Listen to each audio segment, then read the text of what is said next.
unaccelerated speed and space.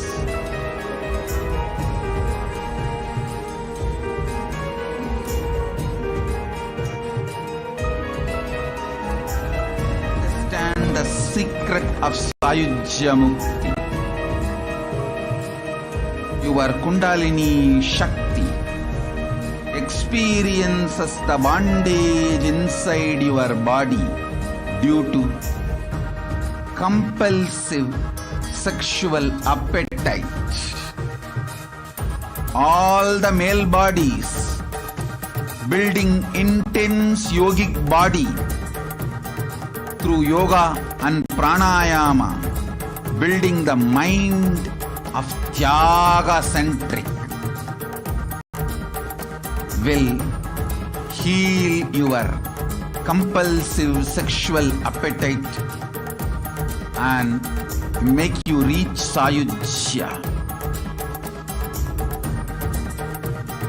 All female bodies, love-centered care, serving every being will liberate you from the compulsive sexual appetite and make your Kundalini reach Sahasrara, which is Kailasa, Parama Shivapada, Sayujya.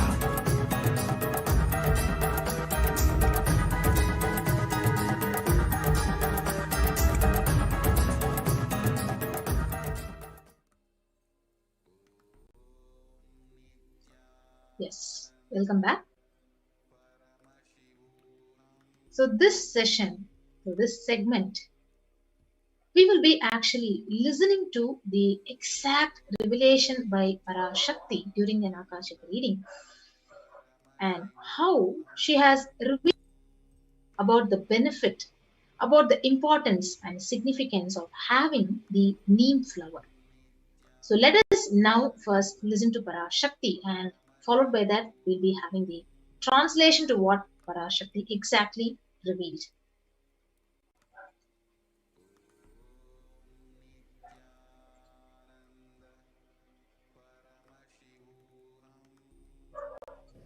That comes from memory.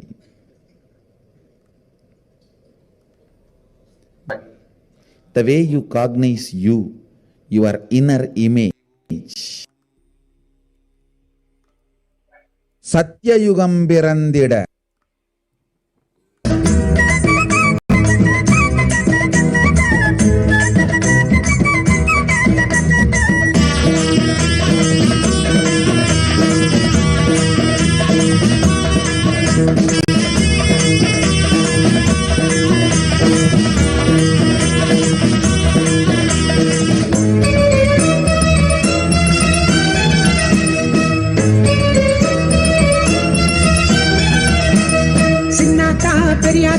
சிலம்பாத்தா பெரும்பாத்தா அடும்பாடியாத்தா Melmalayanur வாழ்பவளே அங்காளியாத்தா கன்னியாத்தா பொன்னியாத்தா சேனியாத்தா சீயாத்தா திரௌபதியாத்தா நீ தென்குமரி நின்ற எங்க பகவதியாத்தா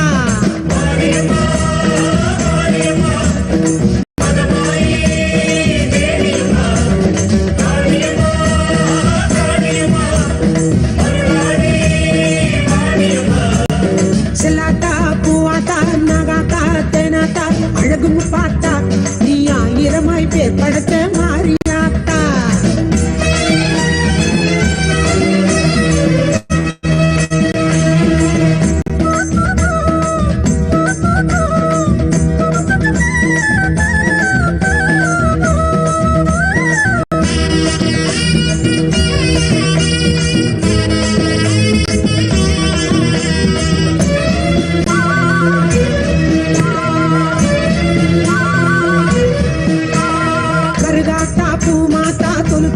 சேமாத்தா மாசாணியாத்தா நீ சேலம் ஜில்லா ஆளுகின்ற கோட்டையாத்தா குன்னாத்தா கோனியாத்தா நாச்சியாத்தா பேச்சியாத்தா வடிவுடையாத்தா நீ ஆதி பராசக்தி என்னும் ஒரு ஊராத்தா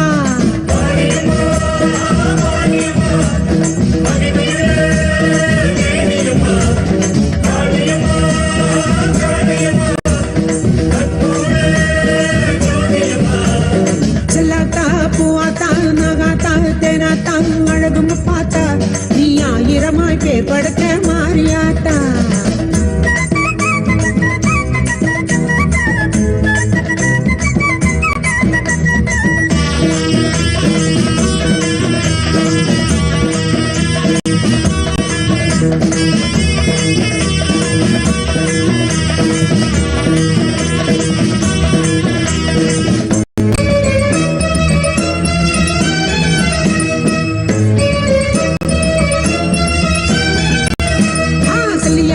கொல்லியாத்தா வள்ளியாத்தா தில்லையாத்தா கோல விழியாத்தா நீ கொங்கு நாட்டு தங்கமடி தண்டு மாறியாத்தா.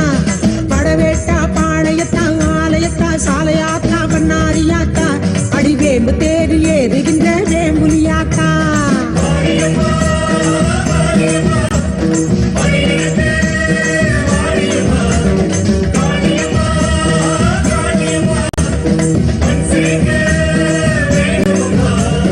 செல்லாத்தா பூவாத்தா நகாத்தா தேனாத்தா அழகும் பார்த்தா நீ ஆயிரமாய் பேர் படைச்ச மாறியாத்தா. கண்ணாத்தா பொன்னாத்தா சீமாத்தா பாலாத்தா கண்ணபுரத்தா நீ கோடி கோடி கண் படைச்ச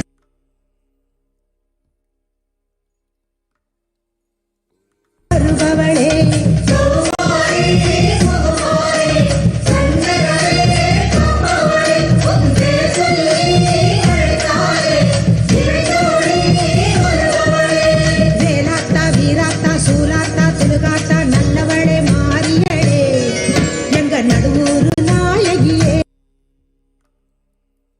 வடிவாம்பா வாட்டங்களை தீர்ப்பவளே எங்க வட்டப்பாறை மாறியளே.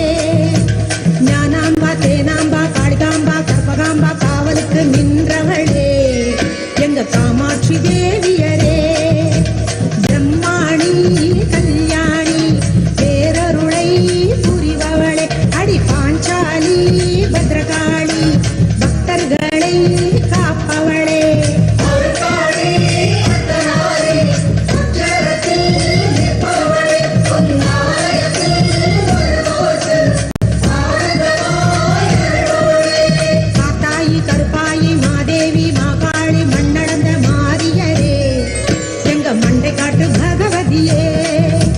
சந்தோஷி மீனாட்சி மாசாணி மகராசி மங்களங்கள் சேர்ப்பவளே மேல் மருவத்தூர் சக்தியளே.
ಓಂಕಾರ ಉದ್ಭವಿ ಪರಮೇಶ್ವರಿ ಜಗನ್ನಾಯಕಿ ಜಗದೀಶ್ವರಿ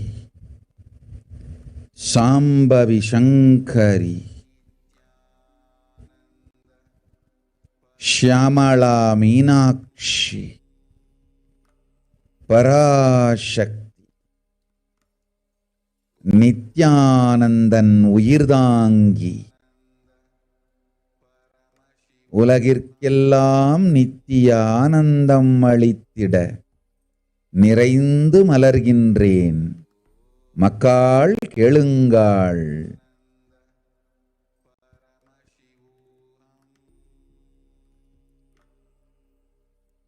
இவ்வுலகில் நிகழ்ந்திருக்கும் இப்பெரும் பிரளயத்து துக்கம் எல்லாவற்றிலிருந்தும் உங்களை காத்துக் கொண்டிட உபாயம் அருளுகின்றேன். உள்ளபடி கேளுங்கள். மக்காள், நடக்கும் பெரும் பிரளயம்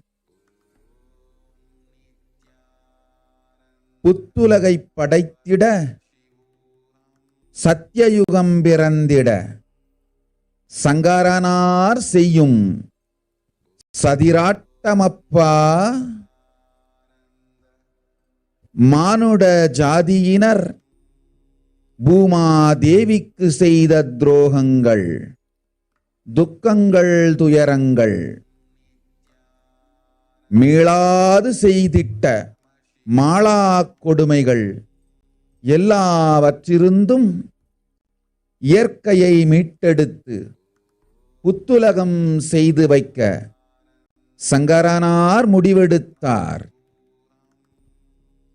அதன் காரணமாய் நிகழ்கின்றது இப்பெரும் பிரளயம். மூடர்கள் எல்லாம் ஒருவரோடொருவர் முட்டி ஒருவரை ஒருவர் சாய்த்து தங்களுக்குள் தானே அழிவார். மக்காள், பரமசிவன் பதம் பிடித்து நித்திய வாழ்வடைந்து கைலாச போகத்தொடு, கைலாச தோகத்தொடு, கைலாச யோகத்தொடு கைலாசவாசிகளாய் கைலாச சக்தியொடு வாழ்ந்திடுவீர் வளமாக. நன்றாய் கேட்டிடுங்கள். உச்சந்தலை தீயிலே மஞ்சள் காப்பிட்டு உள்நாக்கில் வெப்பம்பூ இடித்து நெஞ்சில் நிர்விகல்ப நிலையில் இருந்து அடிவயிற்றில் புற்றுமன்னும் குதிகாலில் வீண் வெங்காயமும் நிறுத்தி காப்பிட்டு நிதந்தோறும் உறங்கத் துவங்குவீர். நிர்விகல்ப நிலையிலேயே நீங்களெல்லாம் நிலை பெற்று துரியத்தில் இருந்திட பரமேஸ்வரி அருள் செய்கின்றேன். இது ஒன்றே இப்பிரளயத்திருந்து பிரளயத்தின் பெரும்போக்காம் வியாதிகள், துக்கங்கள், ரோகங்கள், கருமங்கள், மன உளைச்சொலடு அழுத்தங்கள் எல்லாவற்றிருந்தும் விடுபட்டிட இனிமையான வழி சொன்னேன். கேளுங்கள் மக்காள். கேடில் வாழ்வமையும் ஞானத்தின் பூரணமும் பரமசிவபதமும் தருகின்றோம். நின்று நிலையாக நித்யானந்தத்தொடு வாழ்வீர். என்றென்றும் உங்களோடு யானிருந்து காப்பேன், கவலை வேண்டாம். வனா அஜந்தன் உனக்கு வந்திட்ட ஏழரை ராகுவொடு கோடி கொடுந்துக்கம் இழைக்கவே எழுந்தருளியிருக்கின்றது. குருநாதனைப் பற்றி. That comes from your muscle memory. But the way you cognize you, your inner image, that comes from your.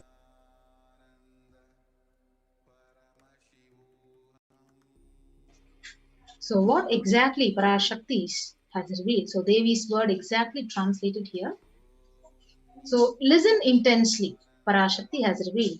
Apply turmeric in forehead. Intake flowers of neem in your inner tongue. Be in unclutched state in your heart. Have the anthill soil in your lower abdomen. Onion in your heels as a protection. And go to sleep every day. You will be established in Nirvikalpa state and be in the state of Turiya. Parameshwari, I am blessing you all. Only this is the sweet way to get rid of diseases, sufferings, ailments, karmas, mental stress, depression of this pralaya. Oh people, listen. Life without any hardships will happen. I am giving you the completion of enlightenment and Paramashiva Padam. Let you live in Nityananda with stability. Always I will be with you and protect you. Don't worry. So this is what exactly Parashakti has revealed, that the importance of applying turmeric in forehead, having the neem flowers in your inner tongue. So let us actually analyze this one concept what Parashakti revealed. So having the neem flower. So in one more satsang, in her Akashic reading, she has also revealed how to sit in Padmasana. So let us also listen to that small video clip and come back. You will be able to sit in Padmasana like me. Eat the rice with a neem flower. This is the instruction for all the humanity. Neem flower and the rice will heal your body and remove all the pains, induce flexibility, samana and prana, detox your body and clear apana. Om.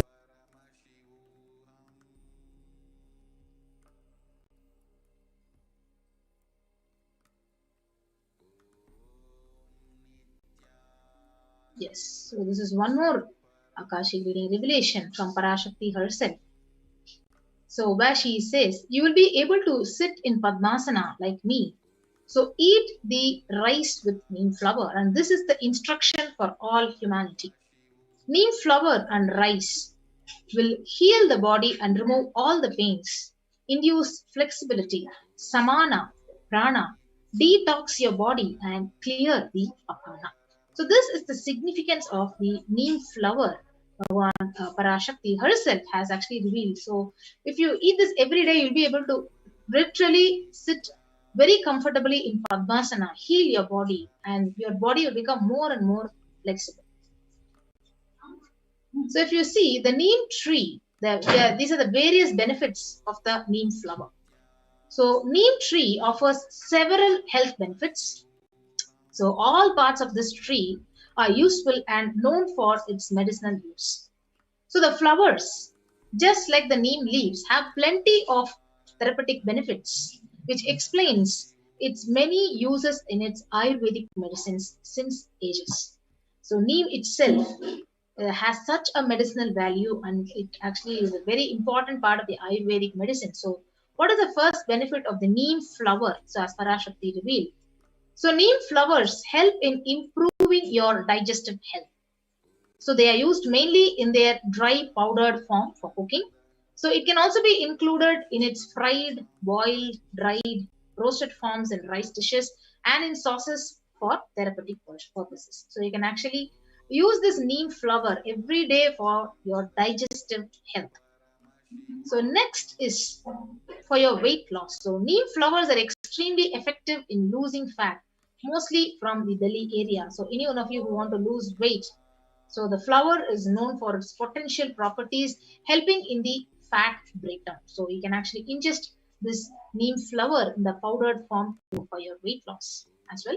And dried flowers, they can be powdered and consumed every morning, mixed in a glass of warm water, and it helps in cleansing your liver and removes unwanted toxins in your body, literally detoxes your body, and it is literally good for liver health as it purifies your liver. And next most important thing is it detoxes your blood.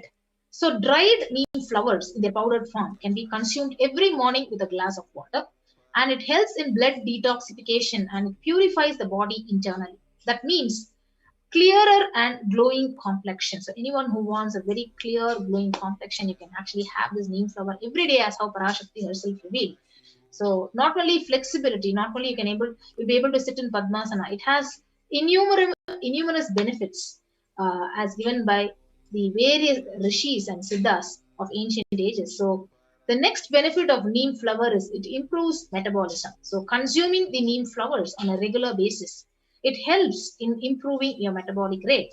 So it improves blood circulation, it is good for your immunity, and it literally offers great positivity. So once you cleanse your body, it literally actually gives you a fresh feeling, detoxing your whole body, your whole blood, your liver, and all the organs, internal organs of your body.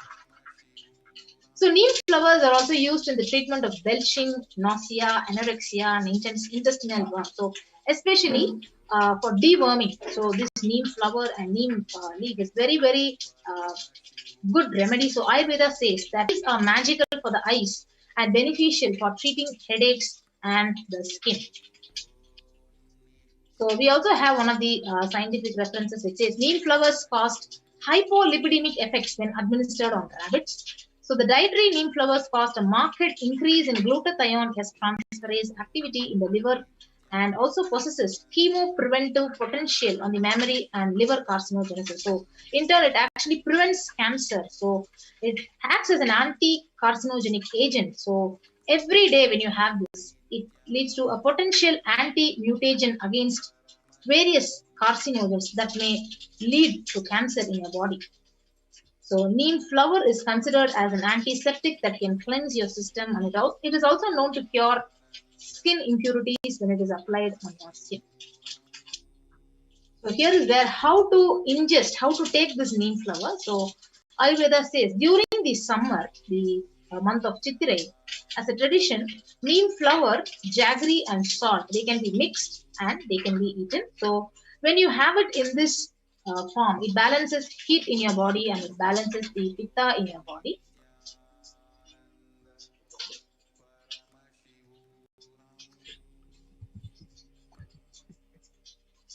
And boiling the water with neem flower, it just strengthens your liver. And for children, it is an excellent remedy for deworming. So they say, literally say, Vepampu Kashayam. So when you boil the neem leaf, flower and the neem leaf in the water, and when you make it into a concoction and you drink it, it literally deworms, especially in small children and toddlers.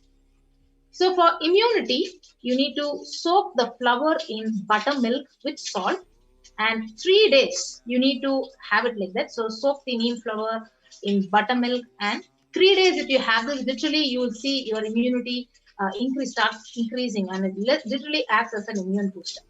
So you need to store roasted in gingerly oil, and it can be consumed regularly. So for your immunity, and you can just soak the flower in water overnight. And early morning, if you start drinking that water, it will literally strengthen your body, strengthen your immune system. And to balance the pitta, you just need to roast the neem flowers in ghee, and it can be made as a traditional dish. It is called tuvaiyal in Tamil, with curry leaves. So with the curry leaves, you can also add the neem flower and make it into a dish with the ghee, and you can eat it for balancing the pitta in your body. Yes, so these are the various ways with which we can actually have the neem flower. So you can actually make it, drink it in the boiling water, make it as a concoction and drink it, or you can fry it in ghee, make it into a powder and eat it with your food. You can, as how Parashakti revealed, you can mix it with rice and have it neem flower rice. You can roast it in gingerly oil, and it can be consumed regularly. So this thing has to be actually stored in an airtight container so that you can use it for meals. Yes, so these are the various ways with which we can actually benefit and increase our immunity, increase our digestive capacity, metabolic rate by having the neem flower, exactly how Parashakti has to be. So with that, we come to the conclusion of this segment, and we'll be moving on to the next segment after a short break.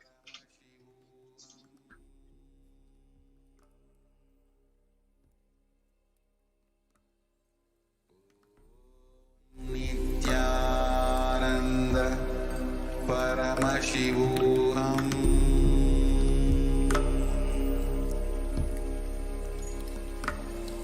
Om Nityananda Paramashivoham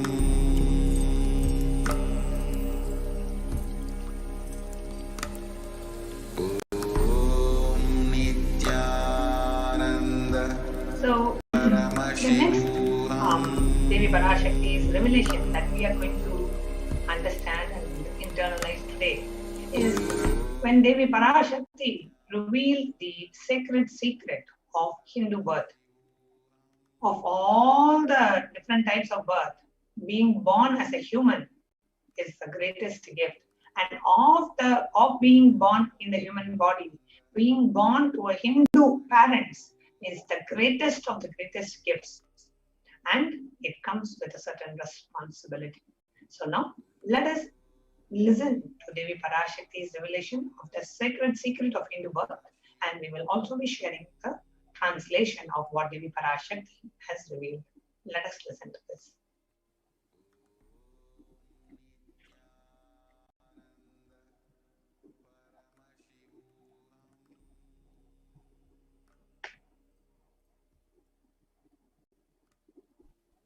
நன்றாய் கேட்டுக்கொள். உன் கேள்விக்கு உன்மூலமாய் உலகெங்கும் இருக்கும் இந்துக்கள் எல்லோர்க்கும் அளிக்கின்றேன் உத்திரம். கேட்டு வாழ்ந்தால் உங்கள் வாழ்க்கை பத்திரம்.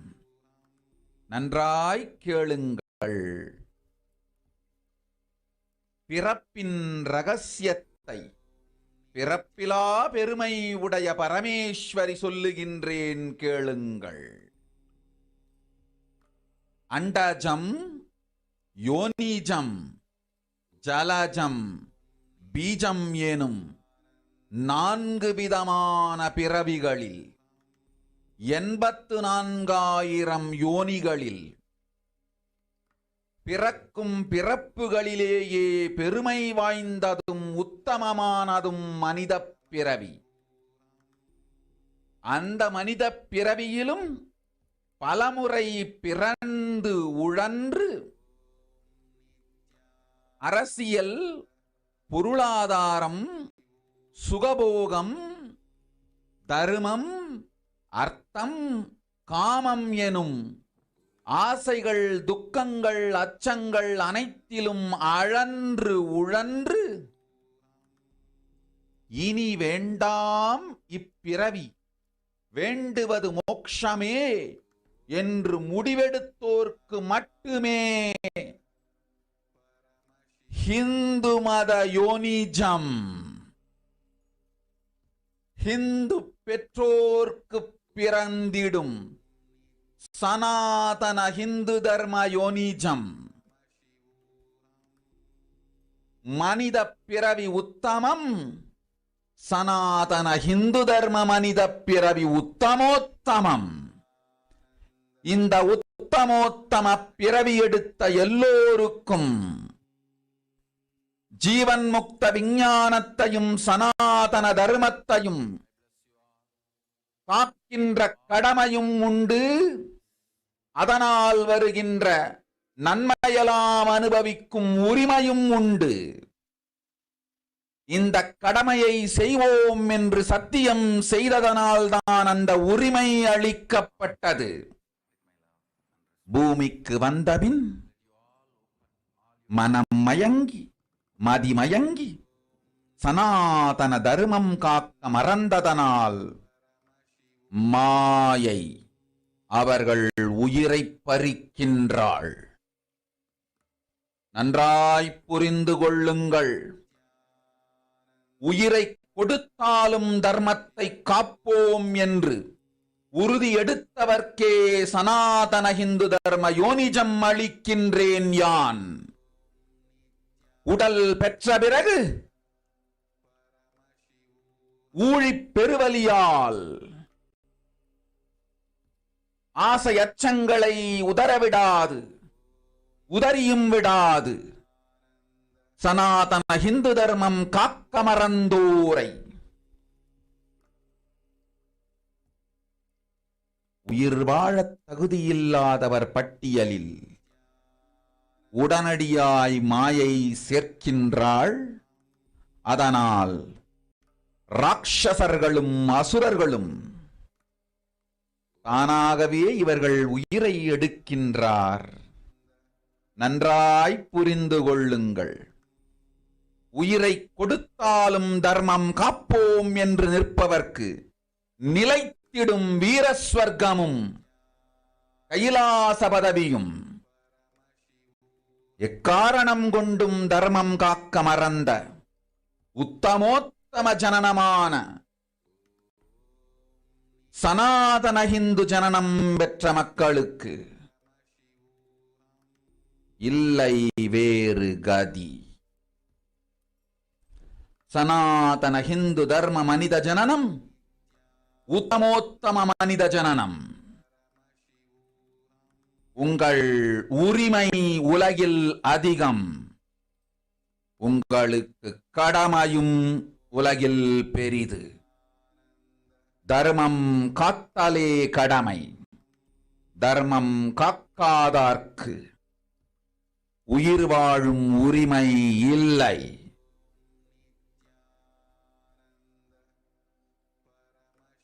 நன்றாய் புரிந்து கொள்ளுங்கள்.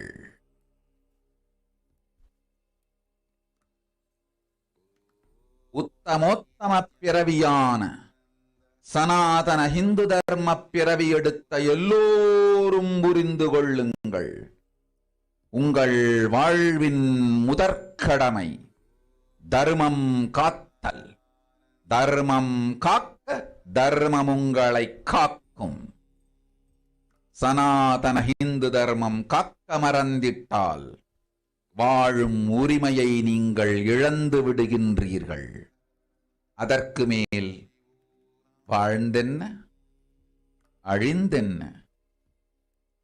பூமிக்கு பாரம் குறையட்டும் என்று அசுரர்களும் ராட்சதர்களும் உங்களை உண்டு தீர்க்கின்றார்கள். அதையும் மாயை கண்டு சும்மாவிருப்பாள். பிரபஞ்ச ரகசியத்தை, பிறவியின் ரகசியத்தை உலகிற்கெல்லாம் உத்தரமாய்ச் சொல்லிவிட்டேன். புரிந்து வாழ்வில் நடந்து உயிரை பத்திரமாய் பார்த்துக் கொள்ளுங்கள். அன்னை சொல்லும் அருள் சத்தியம் இது. ஓம் ஓம் ஓம்.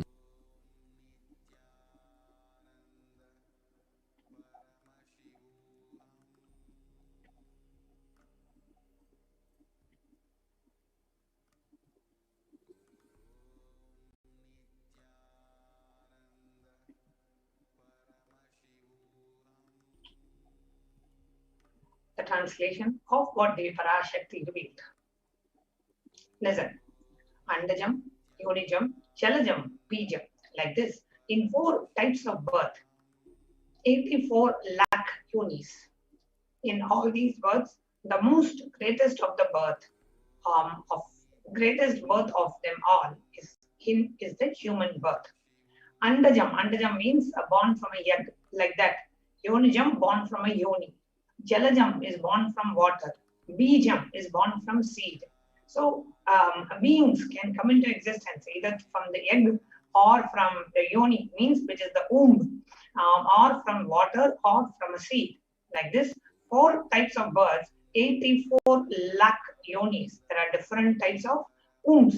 And in all these births, the most greatest of the birth is human birth. Now, even in that human birth, being born and toiled many times, after getting burnt and toiled in politics and finance and luxuries and dharma, artha and kama. And those who decide of not wanting this birth at all, wanting only moksha, only those will have the Hindu dharma yonijam.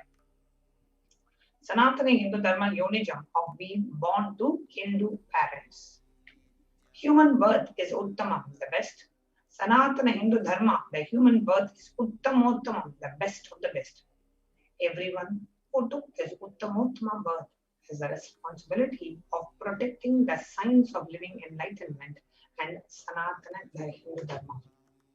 And also, they have the right of experiencing it. This right was given to them because of the commitment given to them to do this responsibility. So they have the right, and this right was given to them because of the commitment that was given to them. Now, after coming to Bhuloka, now by getting mentally deluded and forgetting the dharma of protecting Sanatana Hindu Dharma, Maya, she is taking away their soul. Understand carefully.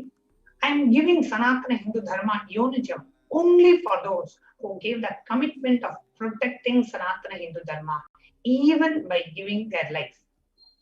After getting the body, because of the painful deluge, not dropping fear and greed for those who forget to protect the Dharma, Maya, she will immediately add them to the list of those who are not worthy of living.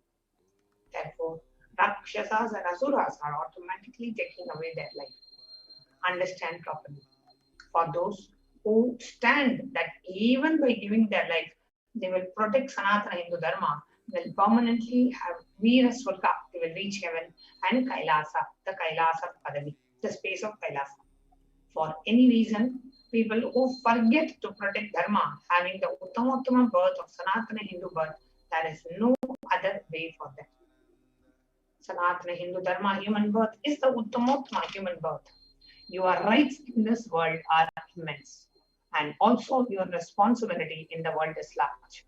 Protecting Dharma is your responsibility. Those who do not protect Dharma, they do not have the right to live. Understand properly. All those who took the Uttamottama birth, which is the Sanatana Hindu Dharma birth, all of you understand. The first responsibility of your life is protecting Dharma. If you protect Dharma, Dharma will protect you. If you forget to protect Sanatana Hindu Dharma, you lose the very right of living.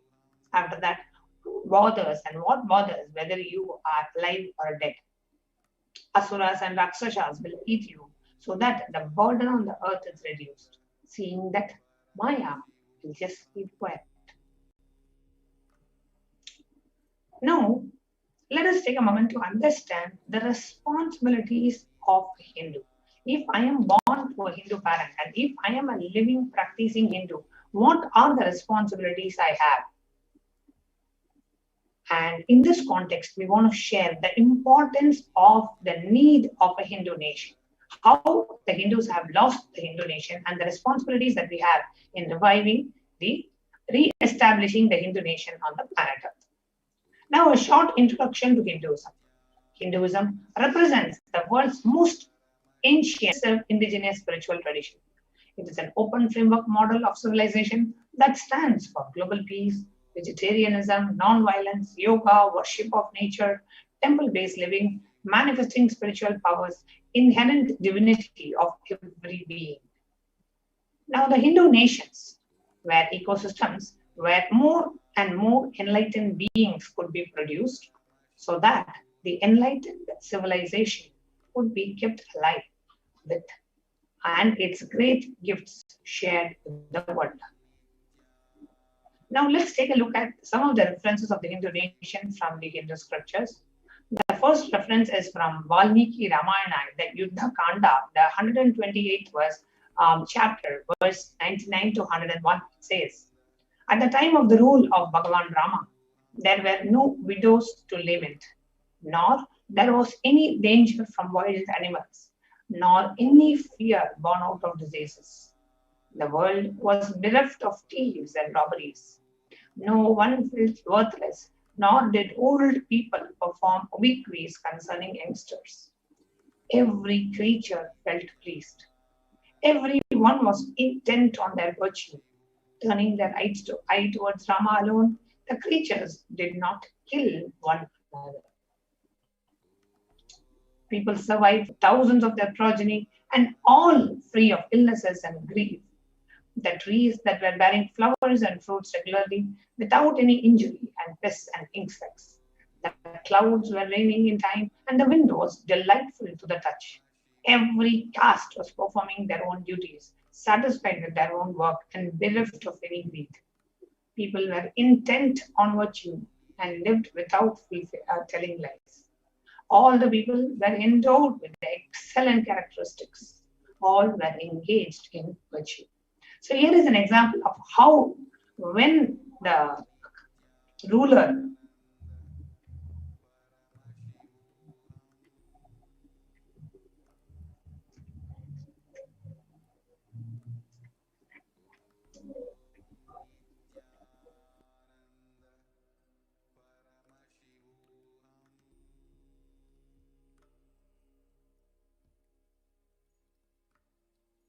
So when the ruler and the people, when they take responsibility for the keeping the tradition alive, when they take the responsibility of Sanatana Hindu Dharma, how the nations existed. Here, one of the best Hindu kingdoms and the best ruler, Bhagavan Rama. And when he was ruling the kingdom, how the people were happy, people were bereft of mental grief, and the trees were, the nature, they lived in such tune with the nature, there were no illnesses, everybody was performing their duties, everybody was living with intent on virtue, they lived without telling lies, and all the creatures were living happily. This is how Hindu nations were and are. Not just at the time of Rama, even during the time of Yudhishthira in Mahabharata, it's very beautifully describes Hastinapur kingdom, which was ruled by Yudhishthira. He says, the Devas granted rains to fulfill all wants. The world became free of all disease. There was no hunger or thirst anywhere. There was no mental suffering. Those without livelihood were given livelihood. There was abundance all around. There were no worldly worries left for anyone, and there was no cause to fear either. Happiness on earth was in fact even greater than in the heavens. This is from Srimad Mahabharata, Ashwamedika Parva, the 14th Parva, the 15th chapter. Sage Vaishampayana, the narrator of Mahabharata, speaks to King Janamejaya, the grandson of Pandavas.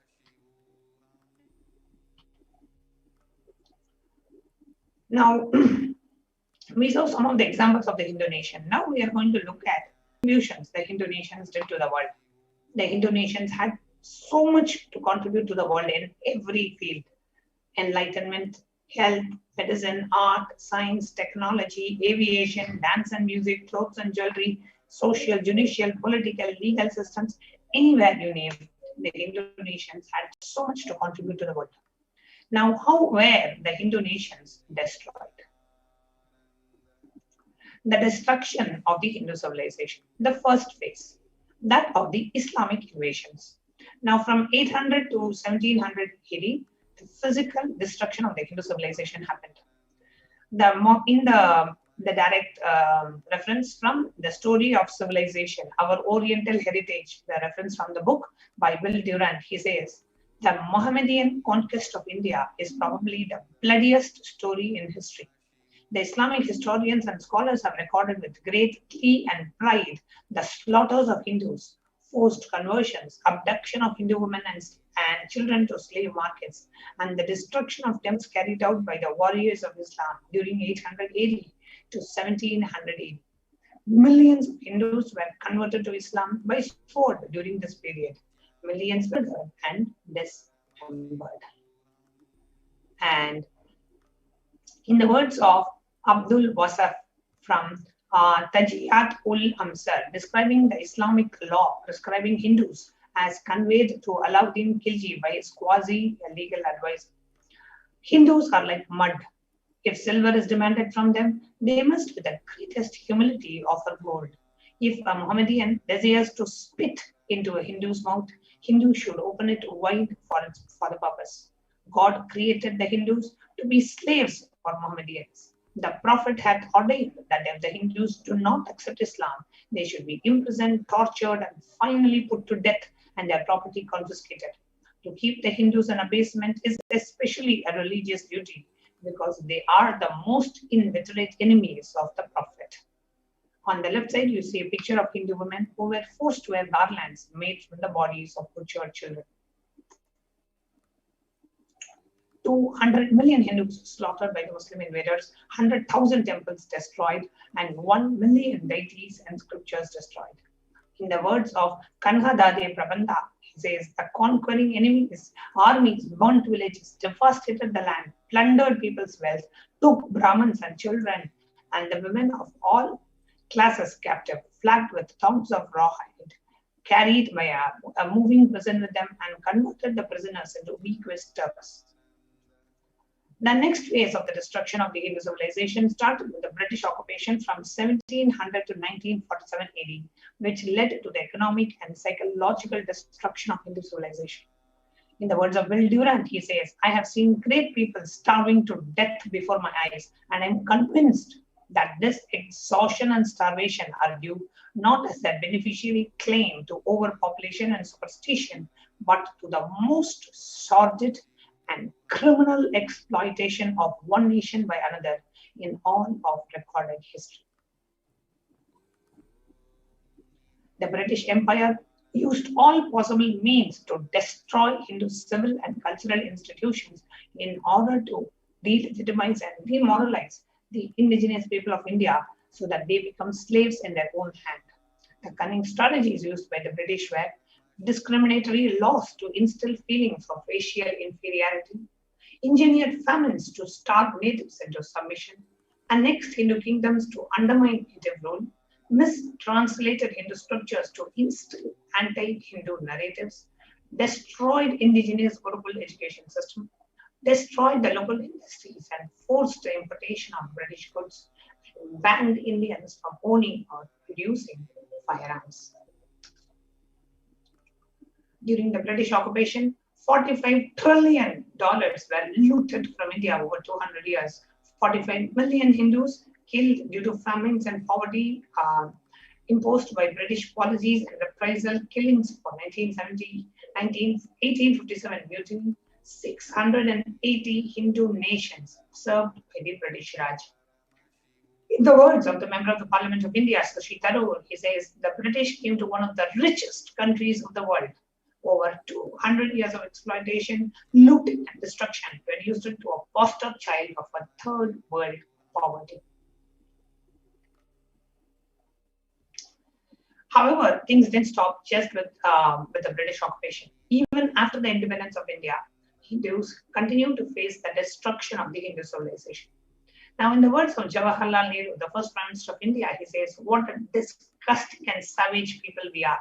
Politics, progress, socialism, communism, science, what are they before this black religious savagery? In the words of Ambedkar, who was the first Law Minister of India and the principal architect of the Indian Constitution, he says, if Hindu Raj does become a fact, it will no doubt be the greatest calamity for this country. No matter what the Hindus say, the Hinduism is a menace to liberty, equality, and fraternity. It is incompatible with democracy.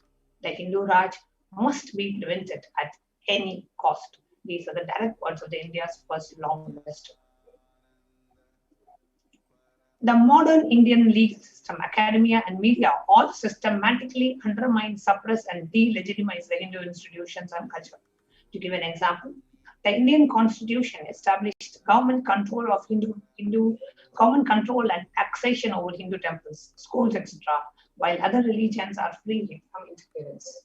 The Article 26 to 30 of the Indian Constitution discriminate against Hindus by giving special rights and benefits to non-Hindus through government benefits, scholarship, etc. Hindu kingdoms and self-governance has been abolished. Anti-superstition laws are passed to criminalize only Hindu practices. Mainstream Indian academics describe Hindus are sexist, racist, backwards, and oppressors. Negative media portrayals of Hindus in Bollywood TV and in television. Now, the media narratives are also used to abuse, demoralize, stereotype Hindus. Now, Bollywood and other mainstream media outlets consistently portray Hindu gods and gurus as cartoonish, dishonest, corrupt, sex fiends in matters similar to British imperial propaganda. The media narratives are used to shape human consciousness and further political agendas. The racist British colonial stereotypes portraying Hindus as superstitious, backwards, and dishonest and corrupt are perpetuated by their brown British successors in modern India unabated. So here you can see like the pictures of Hindu gods being ridiculed, Hindu gurus being shown as comedians, and all the villains, all the negative characters of the movies will always have Hindu symbols. All the negative characters will have Hindu symbols like Kumkum and Tripundri and Trishul, and all the heroes will be either anti-Hindu or secular. At least the way it is shown on the television. Now, what does that leave with, right? It is extremely important that we revive the Hindu nation so that we can re-establish the cultural, spiritual, political, economic, financial legitimacy of Sanatana Hindu Dharma. So, a vision for a Hindu civilization as revealed by the Supreme Pontiff of Hinduism, Jagadguru Mahasannidhanam, His Divine Holiness Bhagavan Nityanand Paramashiva. Now, during the time of Mahabharata, we had 56 Hindu nations, 200 states, 107, 1700 provinces, 10,000 sampradayas. However, in all of the 56, we, the Hindus, are persecuted. Now, we have lost all the 56. The last one to fall was Nepal. I am a collective voice of all persecuted Hindus. I will revive and rebuild a Hindu nation built on Vedagamic principles as a refuge for all practicing and aspiring Hindus, a safe haven for all persecuted Hindus. Now, this revival of Kailasa, the Hindu nation, is for reviving the whole life of enlightened civilization and the great with the whole world is the purpose of the Hindu nation. Now, the administration of Kailasa. Kailasa is the revival of the cosmic constitution. Kailasa is the model nation of how the enlightened civilization should be living and administered. Politics, judiciary, education, economy, everything will be revived as Paramashiva revealed in the Vedagamic Sanatana Hindu Dharma's scriptures.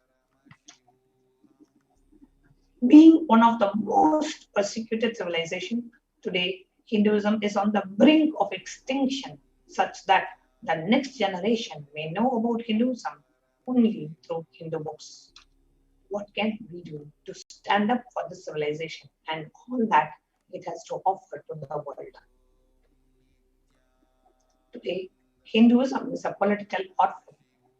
The preservation and the restoration of Hinduism's spiritual and cultural heritage is impossible without a national identity. So what can we do to save Hinduism? It is important that we reclaim our Hindu identity. Now, if you are healthy, wealthy, rich, successful, peaceful, happy, respectable, have a stable family, have a stable mental setup, understand Hinduism is responsible. Your Hindu identity is responsible. The Hindu scriptures are responsible for your successful life. It is the Hindu scriptures which give us the best mental setup, the powerful cognitions to lead our life. All the best things we have, the Hindus have. The Hindu scriptures are possible. Hindus are the richest and the most successful ethnic community in the world. The Hindu scriptures, Hindu lifestyle, our enlightened masters are responsible for this. The Hindu thought currents are responsible for our successes. And it is not just anti-Hindu elements being active, it is Hindus, we being inactive, is responsible for the whole destruction of Sanatana Hindu Dharma. Let us now take responsibility for Hinduism and let all Hindus all over the world, let us reclaim our Hindu identity. So it is the responsibility of us Hindus to revive the enlightened civilization again and again and again and give all the gifts of enlightened civilization to humanity. The revival of the enlightened civilization, Kailasa, the Hindu nation, is and has become a dire need for humanity. So it is an invitation to all the Hindus, all living, born Hindus, practicing Hindus, those who are sympathetic towards Hinduism, those who are curious towards Hinduism, wanting to explore and enjoy Hinduism. We invite each and every one of you to be a part of this great revival of Kailasa. So why we need Kailasa, the only Hindu nation? What is the need of the Hindu nation and how it is needed for humanity? Let's listen to the Supreme Pontiff himself.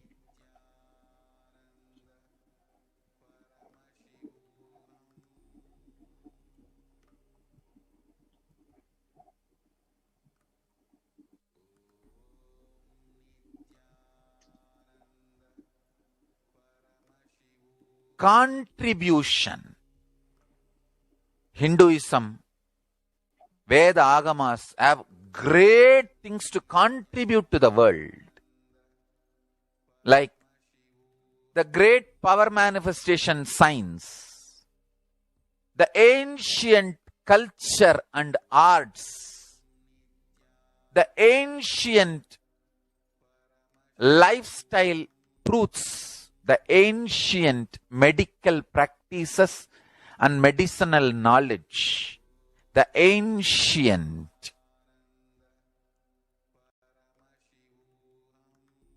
indigenous cultural heritage and jewelry, perfume, dance, music, in every level, Hinduism has so much to contribute. Veda Agamic traditions have so much to contribute. To share all this with the world, to contribute to the world.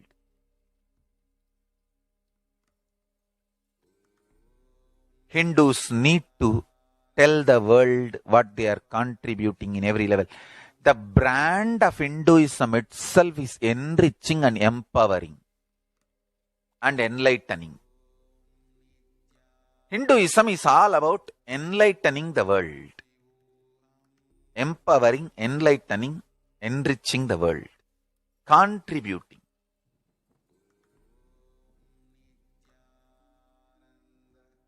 That is our spiritual life.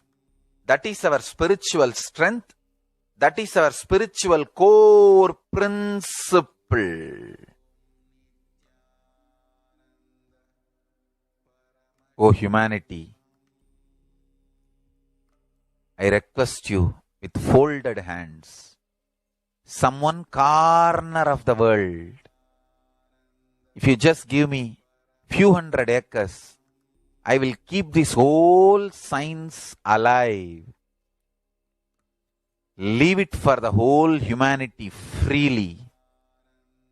Fortunately, Paramashiva has given me the power to decode all this Hindu medicinal system, Hindu judiciary system, Hindu social law and order system, Hindu power manifestation system, Hindu mental sciences system, Hindu yogic sciences, the sciences of Hindu biology, Hindu physics, Hindu psychology, Hindu physiology, Hindu chemistry, all this Paramashiva has given me the power to decode.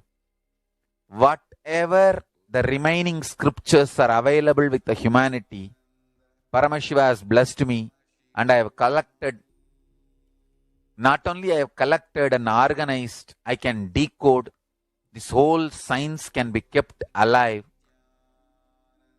in any one corner of the world.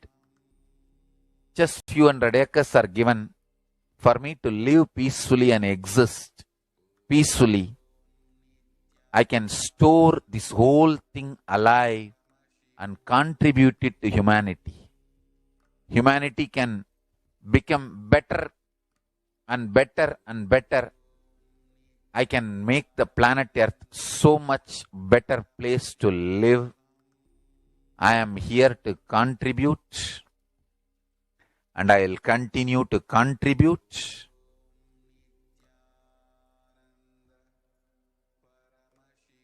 As long as I am allowed to live, I will contribute. I have collected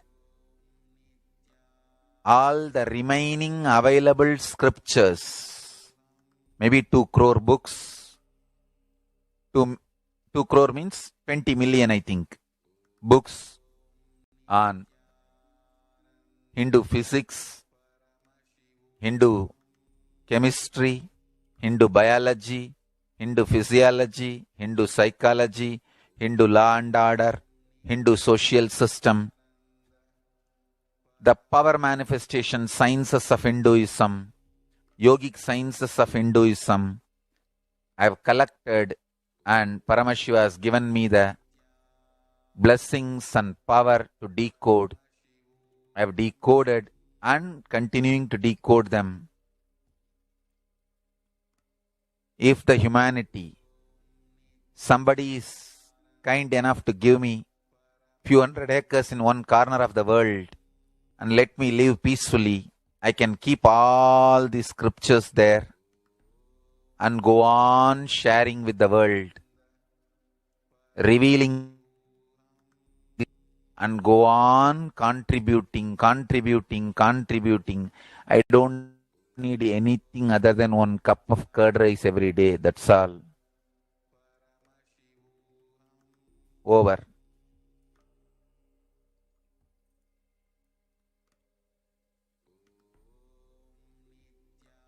The world. I can make the world better place to live. That's all I have to say.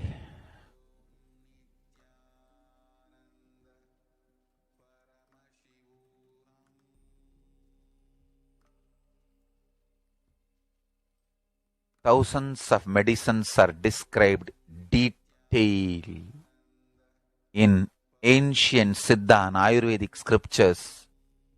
Paramashiva has given me the power to decode them, read them, and properly translate and map them to the modern day human language.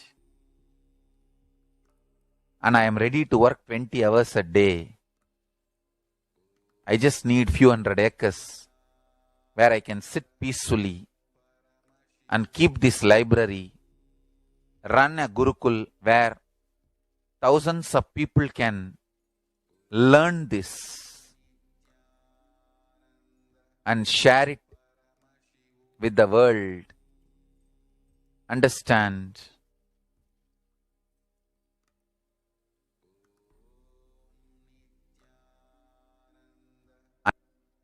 Interested in contributing.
Listen intensely. Life, consciousness in you does not end while your body drops dead. It moves from different universes, vertical time zones, lives in different time zones as per its free will, knowledge, desire,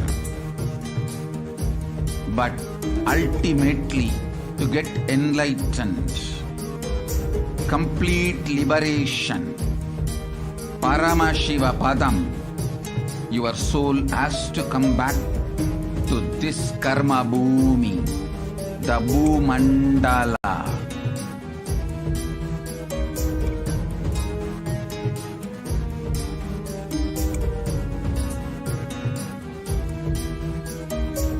This Bhumandala and the Jati ecosystems, the caste ecosystems, Hindu, Jnana, Sannyasa, Yoga, Grihastha, multiple spiritual ecosystems are created for the souls to come back and rebirth and grow more and more towards enlightenment easily, quickly, in accelerated speed and space.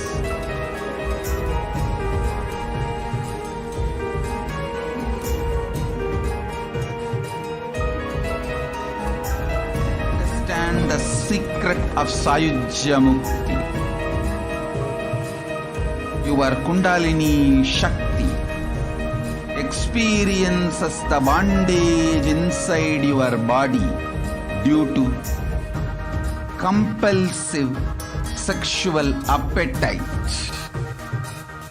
All the male bodies building intense yogic body through yoga and pranayama, building the mind of Tyaga centric, will heal your compulsive sexual appetite and make you reach Sayujya. All female bodies, love-centered care, serving every being, will liberate you from the compulsive sexual appetite and make your Kundalini reach Sahasrara, which is Kailasa, Parama Shivapada, Sayujya.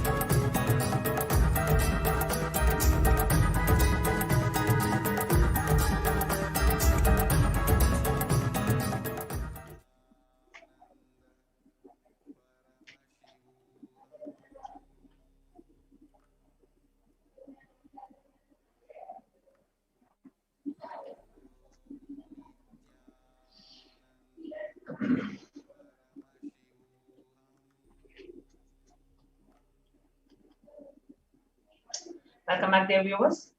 Apologizing for the technical glitch.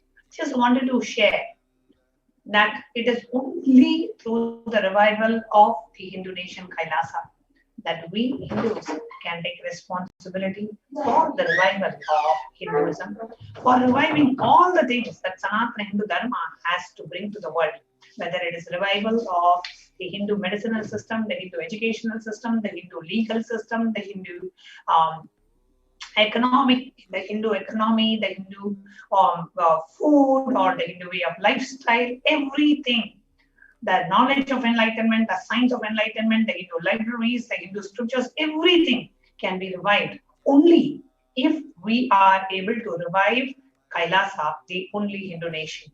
So let's all join hands, and Devi Parashakti herself has revealed that if Hindus, we do not take responsibility to protect Sanatana Hindu Dharma, then it is the biggest miss. It is our responsibility and the duty of every Hindu born to Hindu parents. It is our duty, and we have committed to protect Sanatana Hindu Dharma. And now we are in the age of the avatar. So it is our responsibility, every Hindu's responsibility, every Hindu who is born to Hindu parents, who is born to Hindu parents, it is our responsibility to revive Sanatana Hindu Dharma. Come and join Kailasa. We invite every one of you who are watching us to come and join and offer your time, talent, and treasure. Be an e-Kailashian and become a part of this great grand revival. And that is the easiest way for us to express and to show the responsibility of protecting Sanatana Hindu Dharma is to be a part of Kailasa, the greatest and the only Hindu civilization nation. So with that, it's time for us to move on. And if you have any questions And if you would like to share anything about Kailasa, you can go ahead and put it in the comments on YouTube. And we will be now moving on to the next part of this program, where we are going to share with you about how do we connect with Devi Parashakti. What are the different ways that we can connect with Devi Parashakti through the different offerings that we have. We'll be sharing that with you now.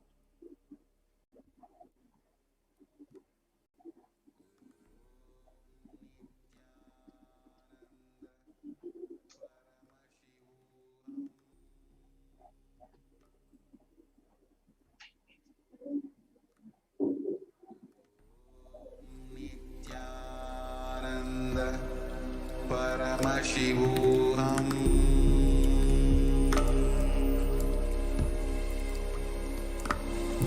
Om Nityananda Paramashivoham.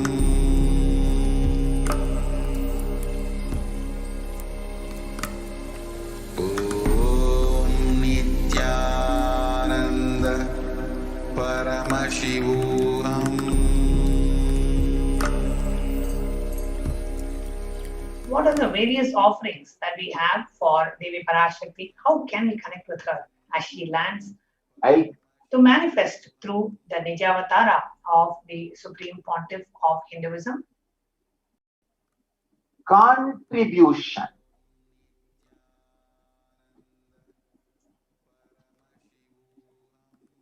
Hinduism, Veda Agamas have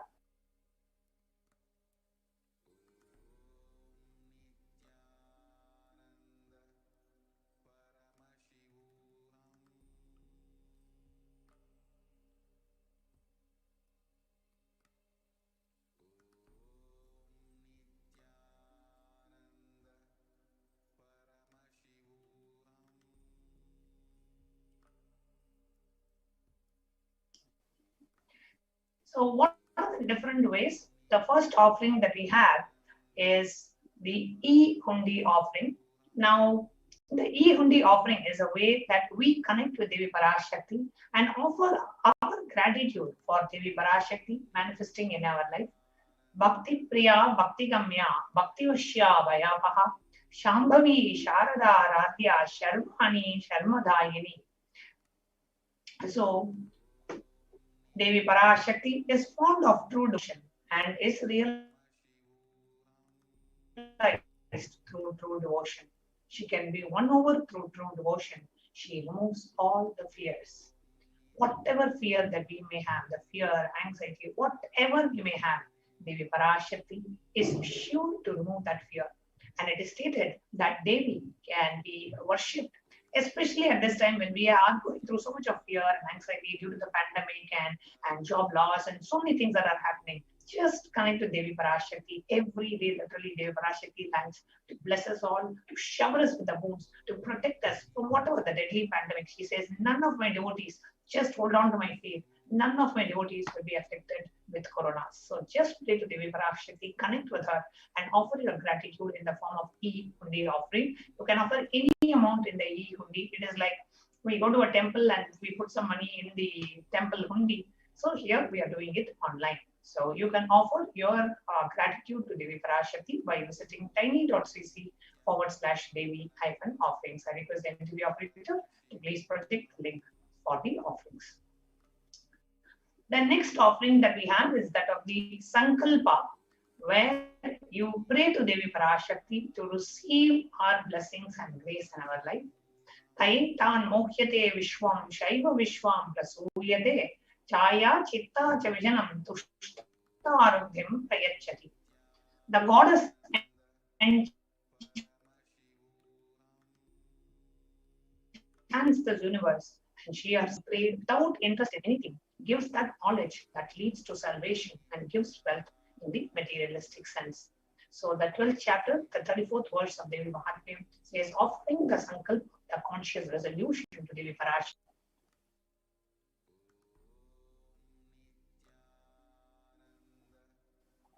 Blesses the person offering with all the fruition of the desires and wishes that he is yearning for. So pray to Devi Parashakti, offer the conscious resolution to Devi Parashakti to receive her blessings and grace. The next offering that we have is that of the Sahasra Nama Swarna Kasu, where you offer a gold coin to Devi Parashakti and you manifest the various dimensions of Devi Parashakti. So the Sahasranama Swarna Kasu is like offering of a gold coin to Devi Parashakti and to manifest her Ananta Kalyana Gunas, her imperishable qualities of Devi Parashakti, you manifest that in your life. The next offering is that of the Mukta Anguti, the finger ring with a pearl. It comes in 3 sizes, small, medium, and large, $251, $501, and $750.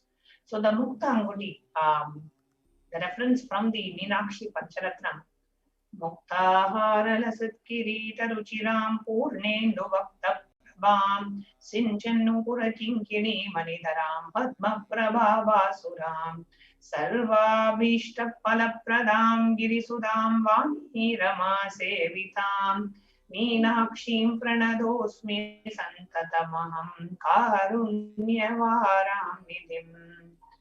Goddess Meenakshi, whose crown has a garland of pearls and the face shining like a full moon, who wears anklets that are studded with gemstones and has small bells, who is shining like the splendor of lotus, who grants all the wishes, the daughter of the mountain, who is worshipped by goddesses Vani and Rama.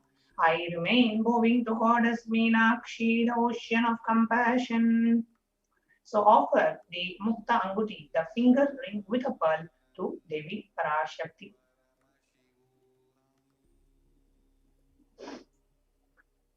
So offering of a Mukta Anguti and receive the blessings to be showered by her compassion and pure love in all your business endeavors.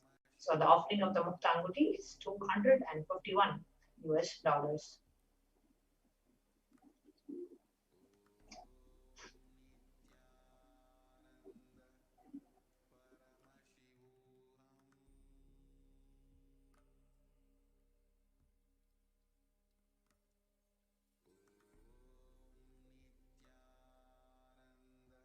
The next offering that we have is that of the Swarna Padma Pushpam, the golden lotus.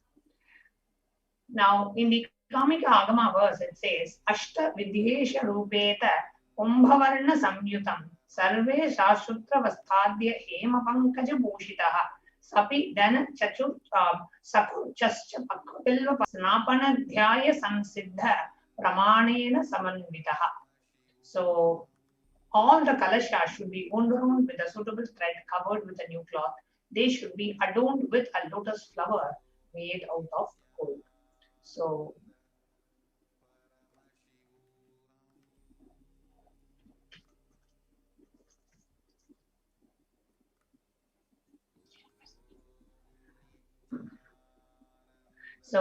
the offering of the Swarna Padma Pushpa to Devi Parashakti is only $600. Lotus is used in so many places in the Vedic tradition. Lotus is a divine flower. So offering of the golden lotus to Devi Parashakti and be blessed to have the state, space, powers and the very being of Paramashiva in our inner space amidst any and every adverse situations in life. The next offering that we have is that of the Swarna Mitti, the golden touring. Nakaditi Samchanna Namachana Tamoguna Patmadhya Praja Prabhajala Parakruta Saroruha. You whose brightness from the toenails destroy the darkness of ignorance from the minds of your devotees who prostrate at your feet. You whose brightness from your 2 feet overpowers that of the lotus flower. So offer the Swarna Mitti to Devi Parashakti and to be in constant gratitude for receiving her blessings in even the most difficult aspects of your life. Offering of the Swarna Mitti is $750. The next offering is that of the Swarna Mangtika, the golden hairline jewelry. The Swarna Mangtika represents the nectar flowing from the Sahasrara Chakra, which is fully opened. and offer the Swarna Mantika to receive the overflowing gratitude, to express and to receive blessings of achieving the blissful state, overflowing gratitude and the space of complete completion. So it's only $750 and you'll be able to offer this jewelry to Devi Parashakti.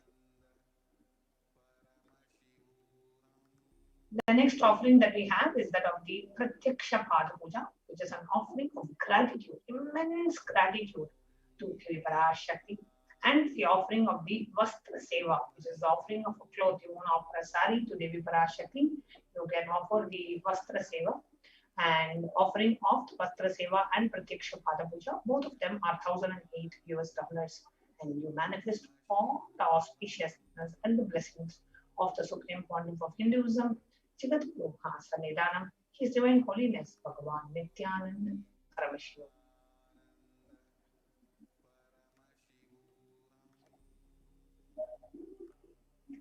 So here are the various offerings that you can offer to Devi Parashakti. The E-Kundi offering, which can be any amount, and then you have the Sankalpa chanting, which is $1 per person, so you can offer any amount, and you can offer it for multiple people in your life also. Then the gold coin comes in 3 sizes, small, medium, and large, $75, $151, and $251. Mukta Anguti, the pearl finger ring, also comes in 3 sizes. Swarna Padma Pushpa comes in 3 sizes. Swarna Meti, the golden thorn, and the Swarna Mantika, the golden hairline jewelry, both of them are $750. And Pratyaksha Pada Puja and Vastra Seva are $1,008. So how do we go ahead and register? The link is being projected on the screen. So you go ahead for the online payment. If you already have and you're able to go ahead and make the payment today, you can. If you need help in manifesting, you want to offer but you do not have the resources to offer it, then you can fill the first form, tiny.cc/Bhavasamadhi, and we will connect with you and help you manifest.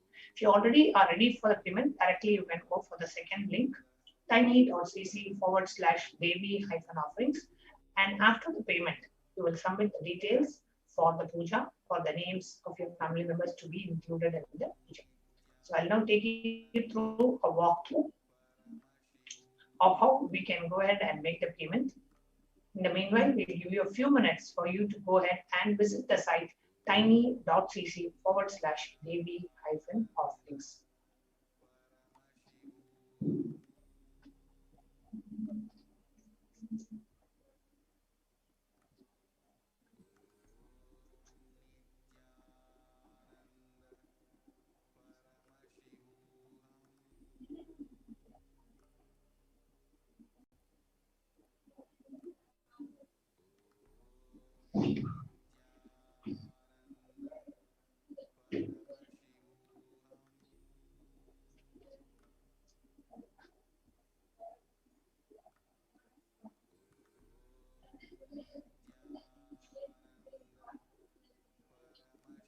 Let's take a moment and visit tiny.cc/Devi-offerings. And when you go and visit that link, it will open up this page which shows the Parashakti Bhavasamadhi Darshan donations. And here you can choose what is the offering that you would like to do. So this page, I request every operator to project the link on the screen, tiny.cc/Devi-offerings. And you can choose any of the options or the offerings that we have. Let us say I want to offer the Pratyaksha Pada Puja. So I click on that and I say add to cart. When you add to cart, and then you can always come back and add anything else. Let's say you want to do a Pratyaksha Pada Puja and you want to offer a golden lotus. You want to do both. So go to add to cart and then you come back. Right click and say back. Go to the previous page again, and then you can choose any other offering that you would like to add to the offer. So you can just make like a one-time payment for all instead of doing single payment for each. So we come back and here you say I want to offer like Sankalpa chanting, and you want to do it for 5 of your family members. Increase the quantity of the offering to 5 and then add to cart. Now, when you come to the card, it will say, okay, now $1,008 for Pada Puja and $5 for the Sankalpa chanting. It will show both. Verify the total amount. and then proceed, go down and proceed to checkout. So here it says $1,008 and $5. And here if I want, I want for 6 people in my family, not 5. So you just put here number 6 and then say update to cart. It will now show $6. And then in the bottom it will show the total amount. 1,008 plus $6 is $1,014. Okay, great. Click on proceed to checkout.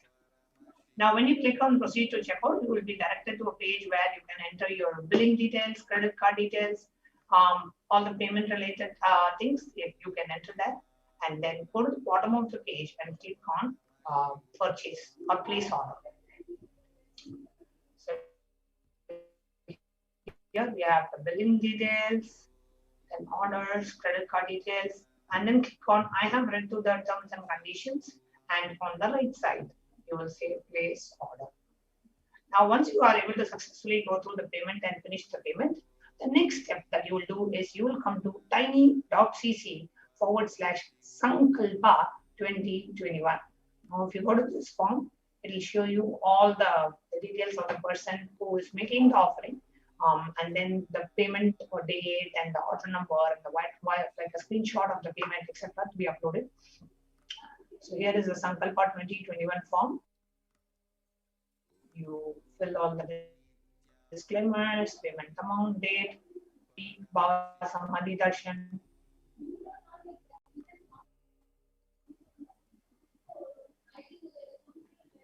And then click on next. In the next page, you will enter the exact offering that you're doing, the names of the family members you want chanted during this offering. The next option that we have is that of while you're watching us live on YouTube, you can go ahead and make show your support and make a contribution to Kailasa. So just click on, I will now project the YouTube live chat and share with you how just while you're watching the YouTube, you can go ahead and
you see a dollar symbol. So when you click on that dollar symbol, you have 3 options. 1, to join the channel, 2, super chat, and 3, super sticker. So only the members of the channel will be able to post the questions live during Devi Parashakti Akashic reading. So we invite you to become a member of the channel if you are not already, and you can choose the different membership options: bronze, silver, gold, premium, and platinum. And each of them will have their own privileges and access to exclusive content or being invited to special classes, etc. So you can check it out online and then click on join.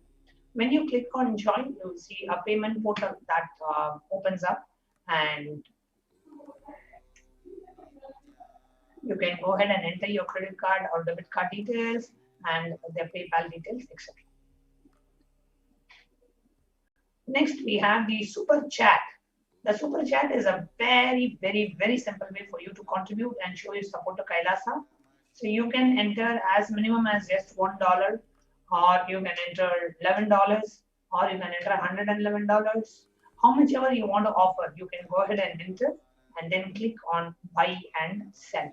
Now, when you click on buy and send, it again opens a payment portal where you can enter your card details and go ahead and make the payment, or you can pay via PayPal as well, depending on the country of residence. You may have PayPal as an option or not.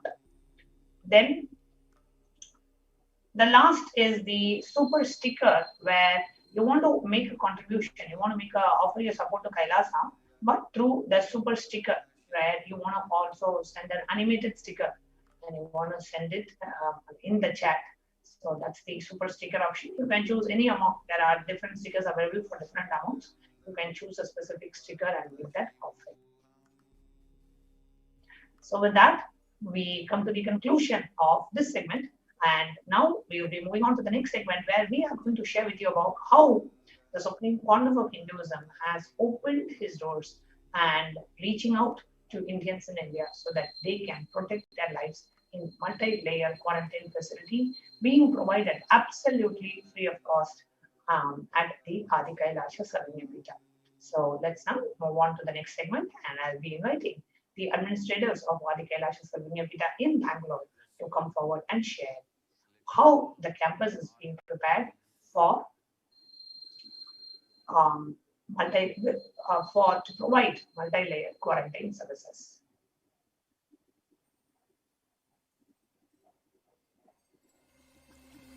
I welcome you all with my love and respect. Let you all open all your three eyes. Om Nityananda Paramashivoham.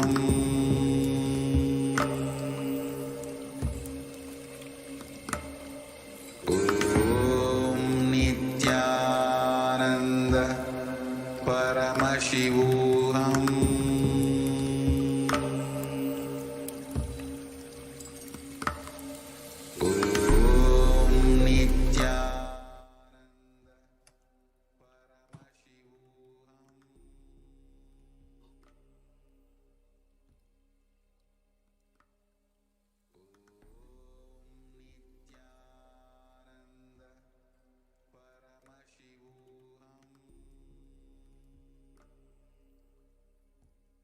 Nityananda.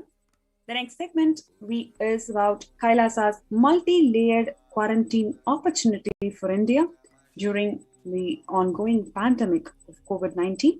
Joining with me is Mahachilananda Swami, who is also one of the administrators of Adi Kailasa. Nityananda.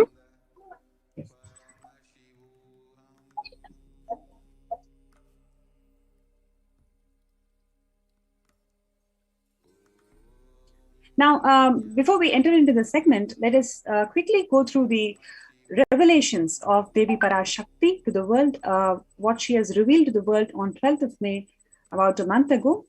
She revealed that India is the biggest spiritual land where enlightened beings happen again and again, flower as the enlightened beings, and benefit the entire world. We cannot afford to lose the only Bharadam. We cannot lose the enlightenment womb.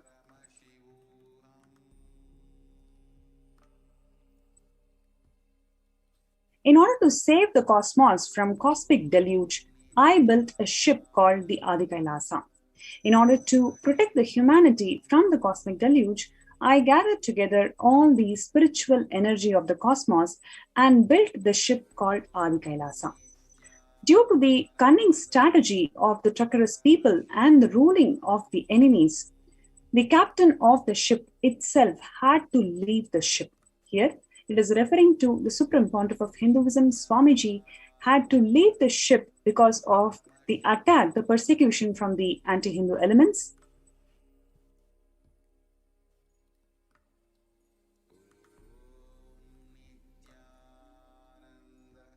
Now, let all come and take a good bath, get protected and get healed and get all the benefits. Make use of the ship which I built out of huge grace and compassion, and protect yourselves from the huge cosmic deluding destructive dance. For India, I made the ship as protection, the Nityananda Navapashana Lingam in Vaidya Sarovar. Go to Adi Kailasa. Crores of people will come there looking for health, Navapashana, water feast, and medicine to get the health and protection and enlightenment. For all of them, give Annadan. To protect India from the great destruction, I, Parashakti, made this huge ship. Even if the captain is not there, ship is there.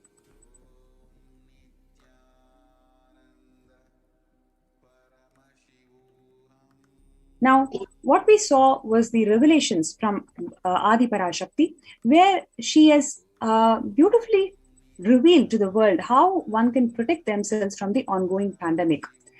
It is because of the Supreme Pontiff of Hinduism's effort, Swamiji's effort to build this AK ship as a cosmic protection for the entire humanity. And Devi Parashakti also revealed that even if the captain of the ship had to leave the ship, it is because of the assassination attempts and the persecution by the anti-Hindu elements. The captain of the ship had to leave the ship. And now today, let us see the contributions of the Supreme Pontiff of Hinduism. What are the contributions? What are the unique contributions that Swamiji offered to the whole of the humanity? And why is that the anti-Hindu elements attacked him and persecuted him for more than a decade? What are those contributions that affected them? So let us go to that segment.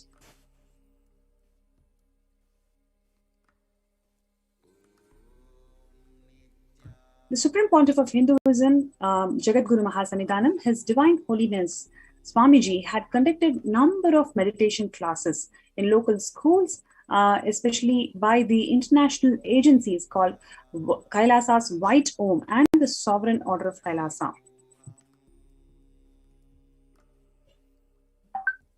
In 2004 itself, the secondary school students were blessed to learn the truths of life and learning, and they were underwent powerful meditation under the direct guidance of Swamiji in Karnataka.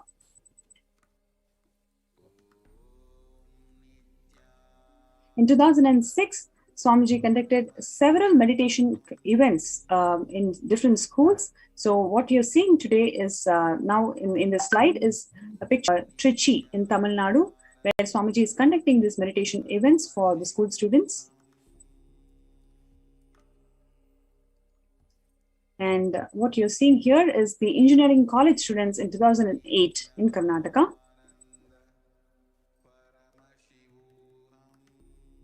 In 2006, the first confluence for world peace to honor the memory of those who lost their lives and of those who risked their lives to save others during the terrorist attack at the World Trade Center on September 11, 2001. In 2009, Swamiji conducted Peace March to unite. Swamiji initiated this whole event by different heads in South India.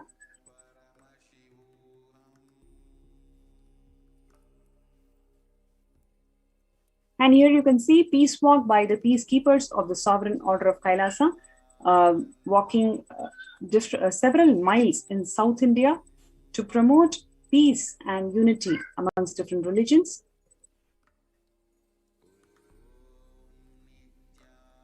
And here you can see, even with a fractured hand, the Supreme Pontiff of Hinduism, Swamiji, engaged in selfless work day and night. He inspired the peacekeepers of the Sovereign Order of Kailasa to engage in such selfless service, leading the nation of Kailasa by example. In 2011, the Supreme Pontiff of Hinduism had a multiple compound fracture with the bone protruding out of the skin. Despite that, in 2013, 2 steel implants that were fastened in 2011 were removed as the bones had healed completely. This picture is after the surgery. Despite that, you can see the Supreme Pontiff of Hinduism is day and night selflessly working, selflessly serving people with the same blissful smile as we would see him in any satsang.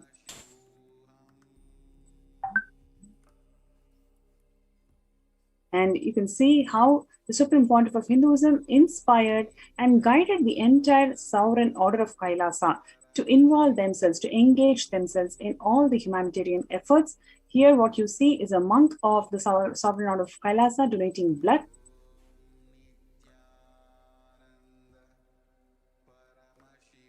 In 2009, the representatives of Kailasa's Red Om handing over their collected donation for the Karnataka, the Chief Minister's Relief Fund.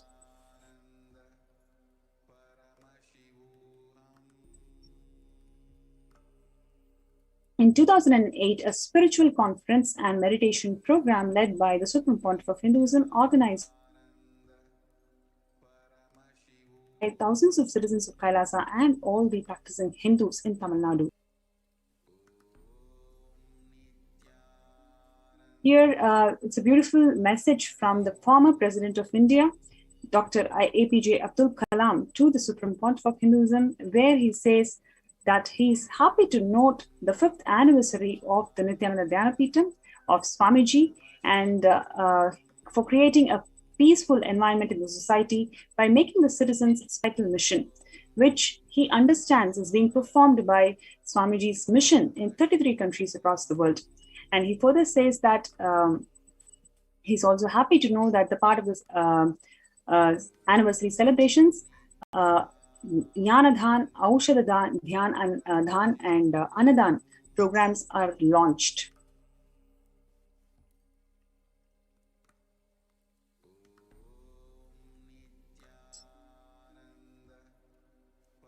The former President of India, late APJ Abdul Kalam, also shared that Swamiji, it is such a beautiful joy to experience your blissful smile. When we were children, we lived blissfully, smiled a lot, and we were really happy and fulfilled. But as we grow, we lose your smile. Yet when I see you carry and radiate such a divine bliss. Yes, and you can see the same bliss Swamiji carried throughout his entire public life. Whether he was worshipped, praised by millions of his devotees or persecuted by the anti-Hindu elements, in all moments, he was only carrying that blissful smile.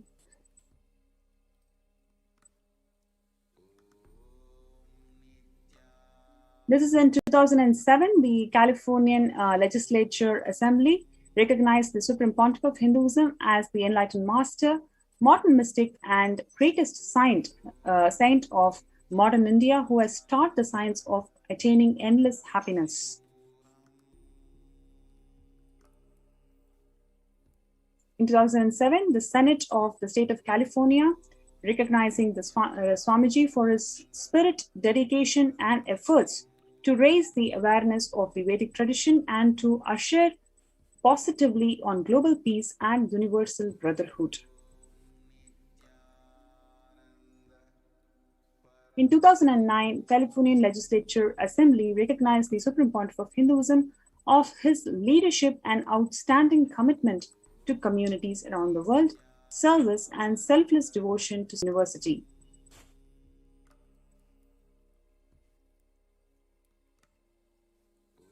In 2009, you can see the keys to the city, Artesia, was awarded to the Supreme Pontiff of Hinduism.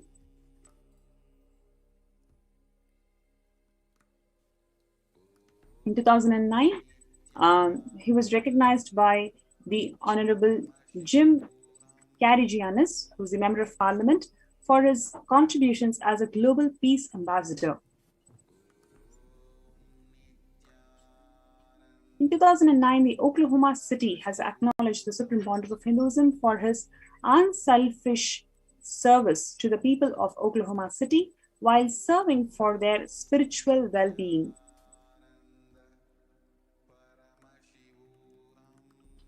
In 2016, the postage stamp on the Supreme Pontiff of Hinduism was released by the Indian Postal Department on the occasion of Kumbh Mela.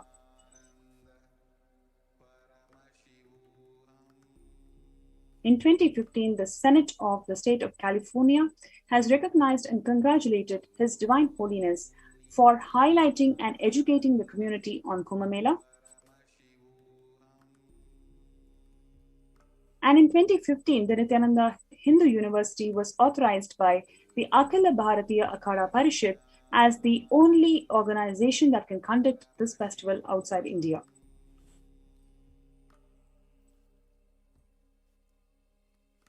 In 2017, the Supreme Pontiff of Hinduism was awarded the Guinness World Records for the largest rope yoga class.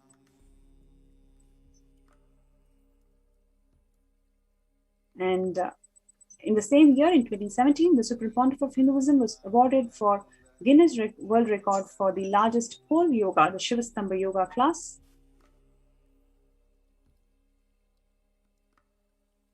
And in the same year, one more Guinness record on the largest human Om symbol was performed by the Supreme Pontiff of Hinduism and the Nityananda University at Bangalore.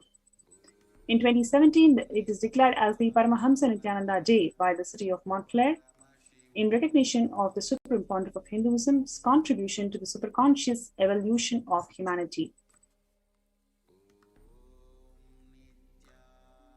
In 2012, the Supreme Pontiff of Hinduism was named amongst the world's influential personalities by a renowned esoteric magazine, which is Body, Mind and Spirit.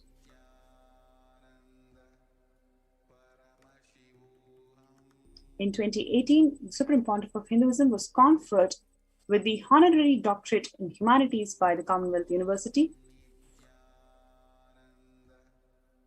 In 2018, the United Nations Global Development Organization respectfully presented to the Supreme Pontiff of Hinduism for the superconscious evolution of the humanity. In 2019, the Azteca University in Mexico had recognized the tremendous scientific contribution made by the Supreme Pontiff of Hinduism in the field of superconsciousness and has awarded him an honorary doctorate in the sciences for this.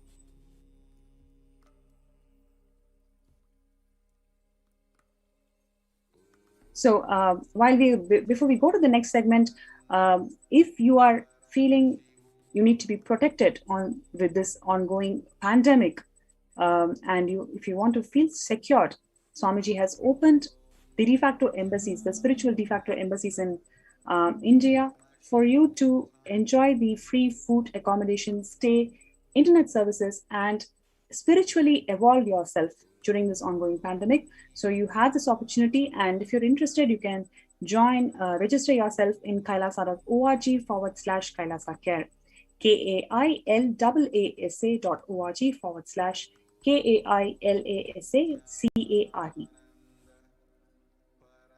So while you're getting registered, let's have a short break and we'll be right back.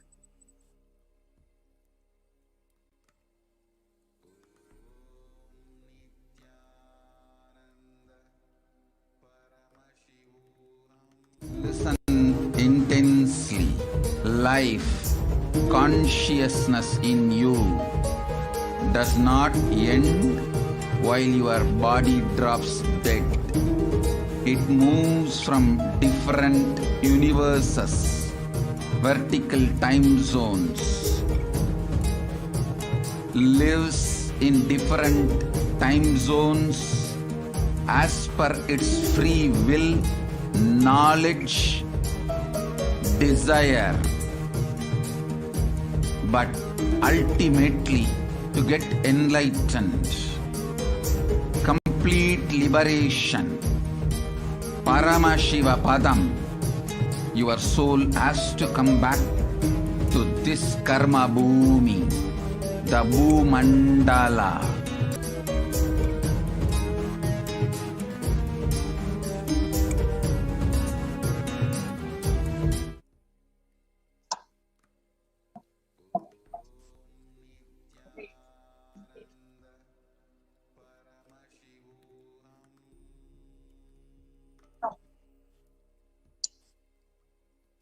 Nityanandam,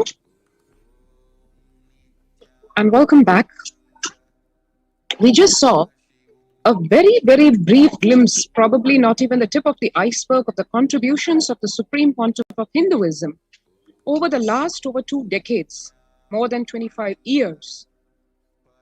Contribution in various fields ranging from humanitarian services, religious services, social services, spiritual services, reaching out to one and all, being by being, not just leaving it at the numbers, but actually contributing to every life directly. One could see in those pictures how the Supreme Pontiff of Hinduism, right from taking every meditation class himself, giving the spiritual counseling himself, giving healing himself, this is how he built the whole Kailasa, brick by brick, literally. The whole aim of Kailasa, as we all know, is to revive that enlightened civilization, the Hindu civilization, Sanatana Hindu Dharma, in all its dimensions and glory. Needless to say, that singular aim and the one-pointed vision of the Supreme Pontiff of Hinduism and the very evident meteoric rise, if one could see the photographs with the dates, we saw how right from the time when the Supreme Pontiff of Hinduism was taking classes for engineering colleges for students to just in a couple of years, he's already on a worldwide tour addressing the people around the globe. And as we saw in the certificates of recognition, practically across the world, he got recognized by all kinds of institutions as well as the governments, cities inviting him with open arms, literally giving the keys to their cities so that he could come and enrich the citizens of that city. Accolades just showering on him. Across the world, everybody recognizing the direct contribution of the Supreme Pontiff of Hinduism to bringing about peace and harmony in the world and contributing to every individual's expansion, growth, and thereby resulting in a beautiful, blissful community, society, city, state, and a nation. Now that is exactly what irked the anti-Hindu terrorist militants who did not and have never wanted Sanatana Hindu Dharma to come to be alive, because it is directly against their vested interests of holding people under their power, be it physically through enslavement or psychologically through mental slavery, ideological slavery. So that started a massive persecution on the Supreme Pontiff of Hinduism. What exactly happened? How it was done? What multi-layer conspiracy was made against the Supreme Pontiff of Hinduism? We'll just see in a few minutes. As we saw, for his immense contributions towards eradicating poverty, illiteracy, hunger through free food, gender-based violence, as the Supreme Pontiff of Hinduism has recognized not only the known three genders, but also given with proof what the ancient native tribes have realized in many places, 11 genders that exist, gender apathy, all these. The Supreme Pontiff of Hinduism's revival of the authentic scriptures-based Hinduism irked the vested interests of the atheistic terrorist militant elements on the one hand, and the neo-Hindutva terrorists and other anti-Hindu forces on the other. They joined together, colluded, even though their ideologies, so-called ideologies, were just poles apart, ganging up together to execute a massive persecution, ethnocide, genocide on the Supreme Pontiff of Hinduism and his followers and Kailasa at large in a massive way from 2nd March 2010. And this continued unabated for the next whole decade and comprised of over 70 assassination attempts just on the Supreme Pontiff of Hinduism, not including the assassination attempts made on his followers. Over 250 sexual assaults on the Supreme Pontiff of Hinduism and his followers, the community, the Adi Shaivite minority community, monks and disciples. Lawfare of not less than 120 false cases over just a decade. Massive hate propaganda in electronic media of over 14,000 hours and print media of over 25,000 articles in 5 years. Destruction of heritage properties worth over 27 million US dollars, and the continuing ethnocide and genocide of over 80 million Hindus worldwide since the last 7 centuries. Yes, you heard it right, 80 million. If one was shocked and pained at the Jewish Holocaust, which took the lives of 6 million, you actually have more than 15 times of that number of people killed shockingly, horribly, unimaginably after extensive torture, which one could not even imagine any human being can go through.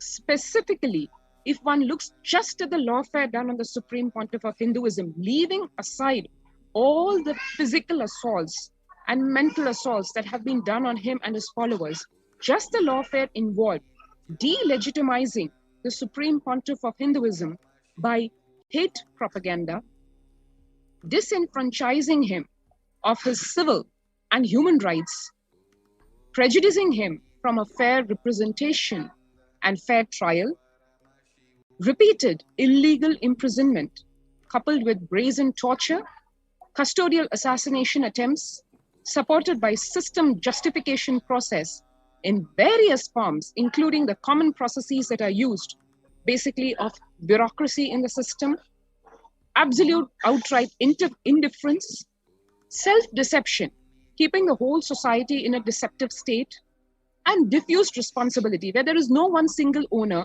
where the buck is passed, and right from the top to the bottom, there is just a blame game, and eventually it comes down to the lowest person, who is anyways not accountable, who doesn't even know the big picture. That resulted in multiple ways in which the Supreme Pontiff of Hinduism was not only attacked, but justice was denied, and people did not even and do not still even cognize what has been done to him and what a gross injustice, inhuman behavior, absolute human rights violations have happened. So it's resulted in continued system complicity with torture, murder, and genocide, a well-planned, multi-layer false hate propaganda by the fourth estate of the democracy, which is the media, sustained by moral disengagement. So it leaves the broader public in a state of absolute willful ignorance, because you bring in the factor of morality and how a certain person is so-called immoral, motivated denial, out-group victim blaming, where the person, the victim, is actually made to look as the culprit and he is blamed, and that results in a justification of the dehumanization, the demonization that follows of the person, and literally results in bystander apathy to even something as gross, unimaginable as ethnocide and genocide of a whole community. One can see, we'll just take this time to see just an example of the malicious prosecution that has been done to the Supreme Pontiff of Hinduism as we watch this video.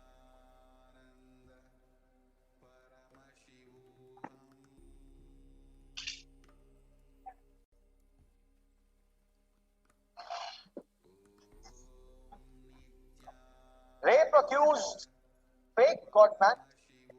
Rape accused. Accused of raping. The rape accused. Rape accused. Rape accused self-styled godman Nityanand. Just like that, they arrested me in the rape charge in 2010. They came and arrested, and after they arrested me, I asked, what for you arrested me? They said, rape charge. I said, can you say whom I raped? No, that now only we are investigating. No one is answerable for the whole mess. Even now, there will not be any investigation. Why was Nityananda arrested? on rape charge when there is nobody saying they have been raped? I asked them, do you have any statement from anybody? After the independence of India, around 3,60,000 rape cases have been filed. Only rape case, 376, where there is no victim's name or altered name. Even altered, there is no victim. Usually, if there is a victim who got raped, they will announce in the media and search for, hey, we have a victim and we need accused. We are searching for the accused. Where is the accused? Where he is disappeared? In my case, hey, we have accused here. We want victim. Please come, please come. Facebook ad was given. TV ad was given. And newspaper ad was given for calling for victim. Saying, you please come, we will give you traveling bus fare and we will keep your name secret. Please come, please come. You cannot get justice. Rape accused. Accused of raping. The rape accused. Rape accused. Rape accused self-styled godman Nityanand.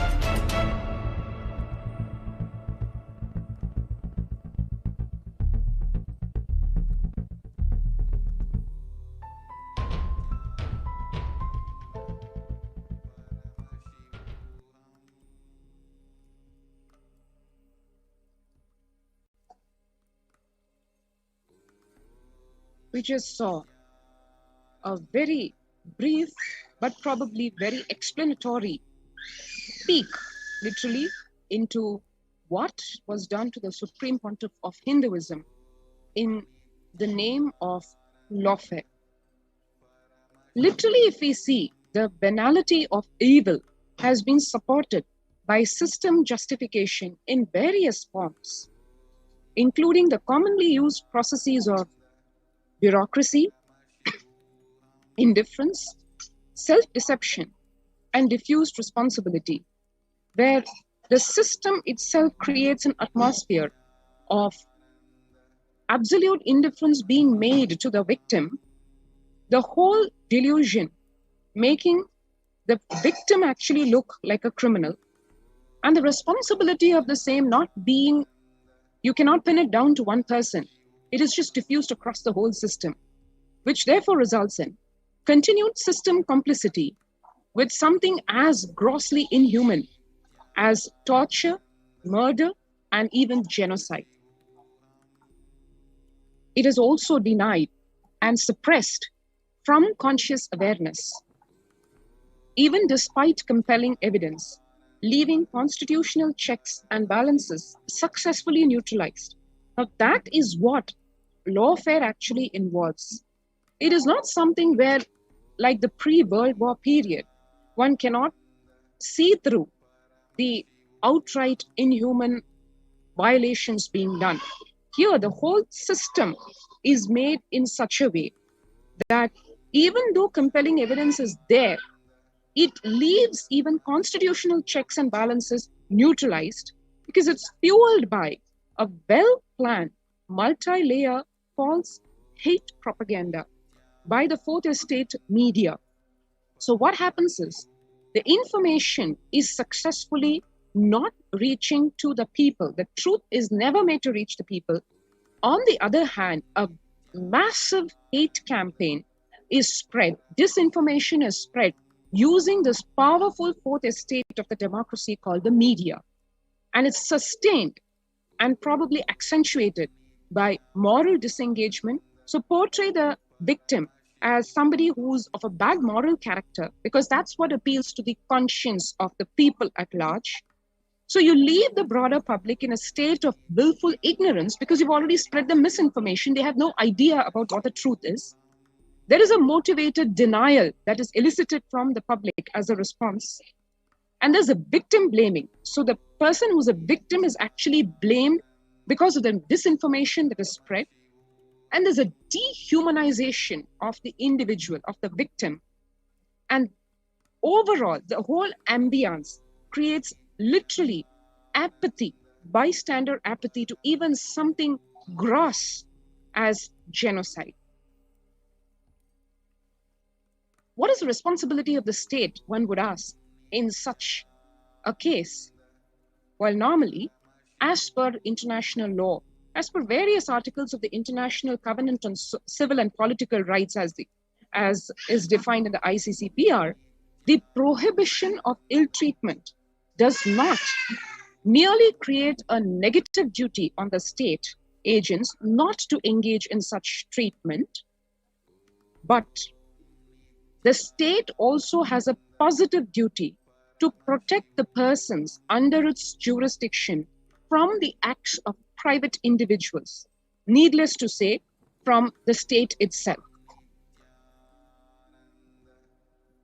To just take an example of what it means to be targeted in very many ways, one can see, we'll just understand over here how, as a minority leader, as a leader of so-called minority origin, linguistic minority to be more specific, the Supreme Pontiff of Hinduism was singled out, and how the whole linguistic differences were exploited to show the Supreme Pontiff of Hinduism as somebody who needs to be persecuted.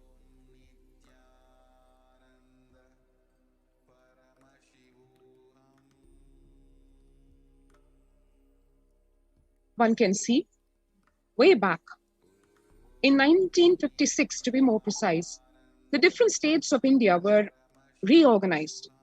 The primary way of the reorganization was using language as the barometer, as the benchmark. Now, this led to the marginalization of people of the Tamil language ethnicity in the areas which were acceded to from the erstwhile Madras Presidency to the newfound Greater Mysore.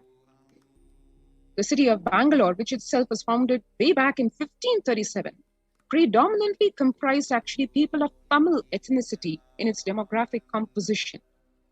Until 1991, the people of Tamilian ethnicity formed the largest ethnic group in the Bangalore urban district. In fact, if one sees the 1991 census, for the first time recorded a Kannada-speaking majority ahead of the people of Tamil ethnicity in its district.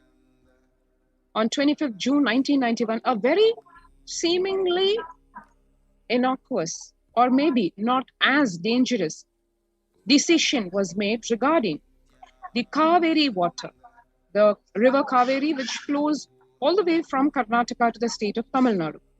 The Kaveri Water Tribunal, constituted in 1990, directed the Karnataka state government to release 25 cubic million feet of water to Tamil Nadu within a year. One should understand that the river Kaveri originates in the state of Karnataka. So needless to say, if the state would like to preserve the water of the river for itself, it could easily dam it up. And that resulted in a number of conflicts between the two neighboring states. And given the probably equal right to natural resource, the state of Tamil Nadu and Karnataka were always at loggerheads. And this particular water tribunal decided to what is a proportion of water that is to be released to the state of Tamil Nadu. Karnataka issued an ordinance to cancel the tribunal's award, but this was struck down by the Supreme Court of India. In fact, the tribunal's award was subsequently gazetted by the Government of India on 11th December 1991. The reason why we went into this in detail is to understand the very many literally axes of persecution done to the Supreme Pontiff of Hinduism, one being this particular one where we can see the immense amount of linguistic division created artificially amongst the people, amongst the citizens of the two states, and the natural animosity, or so-called presumably natural animosity created on the basis of division of natural resources. On the other hand, this is one aspect. The other aspect is the new Hindutva caste supremacists used this particular opportunity to incite further violence for petty political gains. The very next day, new Hindutva caste supremacist extremists of the Karnataka state called for a Band. A Band means like total lockdown. On 13 December 1991, alleging partisan behavior of the government of India. The leader of the neo-Hindutva caste supremacist extremists declared, Kaveri River is a mother of the Kannadigas, means the people of the state of Karnataka, so we cannot give water to anybody else. The very next day, 14 December 1991, the neo-Hindutva extremists allegedly roamed the streets of Bangalore, carrying sticks, shouting slogans, beating up Tamil laborers. On the left, what you see is a repetition of what happened to the followers of the Supreme Pontiff of Hinduism in the very same vein. The businesses way back then run by people of Tamil ethnicity, Tamil language, movie theaters, and even vehicles with the Tamil Nadu state license plates were targeted. Soon the riots spread to the Mysore district and other parts of southern Karnataka. The Tamil-speaking villagers were driven out and their properties were confiscated. A curfew of 1 week was declared under section IPC 144 of the Indian Penal Code. The violence, needless to say, left people dead. 15,000 people of Tamil ethnicity were forced to flee the state, though if you see the Constitution of India, it guarantees as a fundamental right for any citizen of India to live in any part of the country. Such targeting of ethnic minorities of Tamil origin continued over decades and continues till date. As one can see here, the followers of the Supreme Pontiff of Hinduism being innocent victims of the same. The inciting and the multiplying by hate propaganda created by the politically owned media. In 2016, even as late as a few years back, in another such protest, 2 people were killed. One can see the editorial director of the Asianet Group, which is a BJP-owned neo-Hindutva media house, which runs Suvarna News channel, gave an interview where he actually said, I'm embarrassed. Instead of disseminating information, the TV channels became agent provocators. So by their own admission, the media channels accepted their role in flaring the violence. They justified their acts, however, blaming other channels to instigate this by a race for just TRP, what is called the television rating points.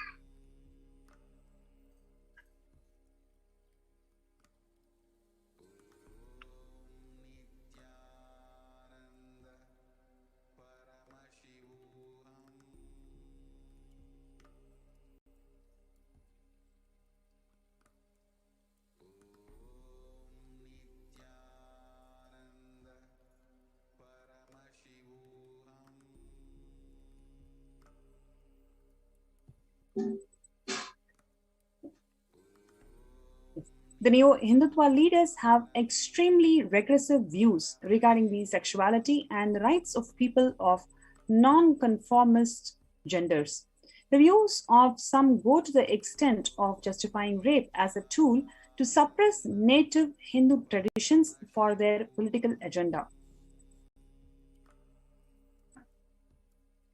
Contrary to this, the gender fluidity and non-binary gender theories have always been seen as an everyday fact of life by native traditions worldwide. None of the genders were seen as a rule or an abnormality. Since time immemorial, Native Americans recognized 5 genders. Non-binary genders were recognized, documented, and accepted in Greek history. Native traditions like the Adi Shaivite minority tradition in Hinduism has recognized 11 gender identities. So the Sannyas Sampradaya, the monastic order established by the Supreme Pontiff of Hinduism, is unique in that it freely ordains women and allows women to perform temple rituals. Women constitute the majority of the senior leadership in by establishing his vision of Hinduism as not just orthodox, but also a highly progressive and committed to gender equality. The Supreme Pontiff of Hinduism has also ordained men and women from the scheduled caste, scheduled tribe, and Dalit communities, which have been discriminated and sidelined by the neo-Hindutva ideologies. A media clip from 2018 highlighting the exclusion of women from the Hindu temples as a consequence of the neo-Hindutva extremist ideology who disregarded the Hindu sacred text, which is Vedagamas. So you can clearly see how ideologically the Neo-Hindutva group is sorting something away from Vedas and Agamas, and they want to project that as Hinduism. While on the other hand, the Supreme Pontiff of Hinduism is reviving the ancient sciences as per Vedagamas, providing the authentic legitimacy of Hinduism to the entire Hindus. So here you can see Manitya Supriyananda Swami, who is the world's first woman Dalit Hindu monk in the contemporary era, who's performing the temple rituals in the main sanctum sanctorum at the headquarters as a female Hindu priest, which is completely ideologically different to these neo-Hindutva groups who are so gender biased. And here you can see a female brahmacharini offering the Aarti ritual to presiding deities in the main sanctum sanctorum at the headquarters of Nityanandeshwara Parameshwara Devalaya. And Swamiji himself, the Supreme Pontiff of Hinduism himself, giving Devi Bhava Darshan as Devi Meenakshi Amman during different occasions. And today's event is also the Devi Parashakti's Akashic reading event.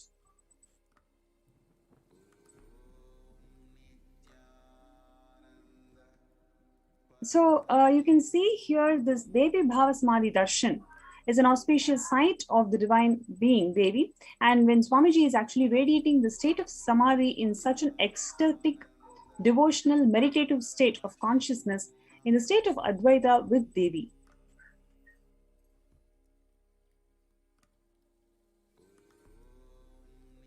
The Supreme Pontiff of Hinduism, Jagadguru Mahasannidhanam, His Divine Holiness Swamiji, has revealed that the Vedas and Agamas recognize 11 genders and prescribe the specific temple rituals to solemnize gay marriage, which is otherwise considered taboo in today's mainstream Hinduism. He has declared that he himself transcends gender and consequently suffered vicious persecution for his bold, progressive stance on LGBTQ issues. By rooting the legitimacy of gays, lesbians, and transgendered people in ancient Hindu scriptures, the Supreme Pontiff of Hinduism is single-handedly challenging the LGBTQ discourse in India. Because of his outspoken advocacy for the rights of women, the rights of transgendered people, and the rights of the members of the LGBTQ community, Swamiji has endured over 70 assassination attempts over the past decade. Elements opposed to the progressive forms of Hindu ideology such as Adi Shaivite minority tradition. For the 2 decades, the Swamiji and the dark-skinned ASMT community of Tamil ethnicity have become a target of the Neo-Hindutva hate propaganda in Karnataka. In mere 5 years of inauguration by 2005, the Supreme Pontiff of Hinduism had established the presence of his spiritual missions in 33 countries.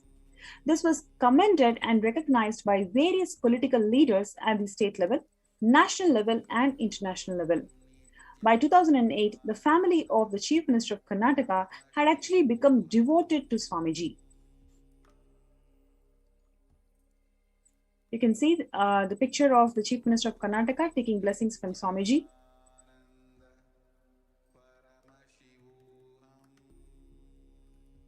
Here, the ex-Prime Minister of India, Sri Deve Gowda, who's actually taking blessings from Swamiji.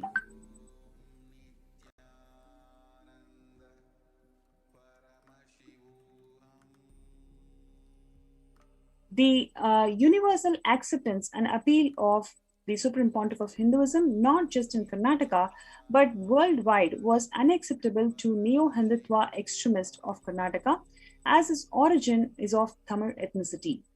The politically owned media was directly complicit in the violence targeting the Supreme Pontiff of Hinduism and the Adi Shaivite minority community. In 2013, a neo-Hindutva terrorist wielding a sword had issued a death threat targeting Swamiji from the Suvarna News channel as a panelist of the news debate.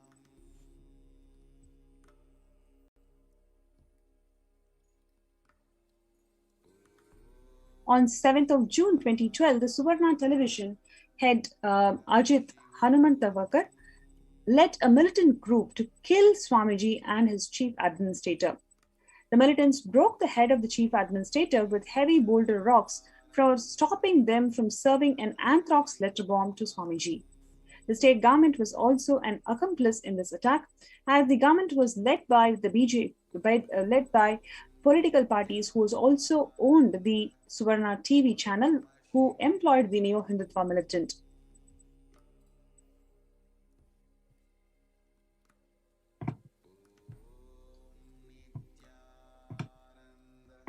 In this attack, no formal police complaint was accepted against the militant, and on contrary,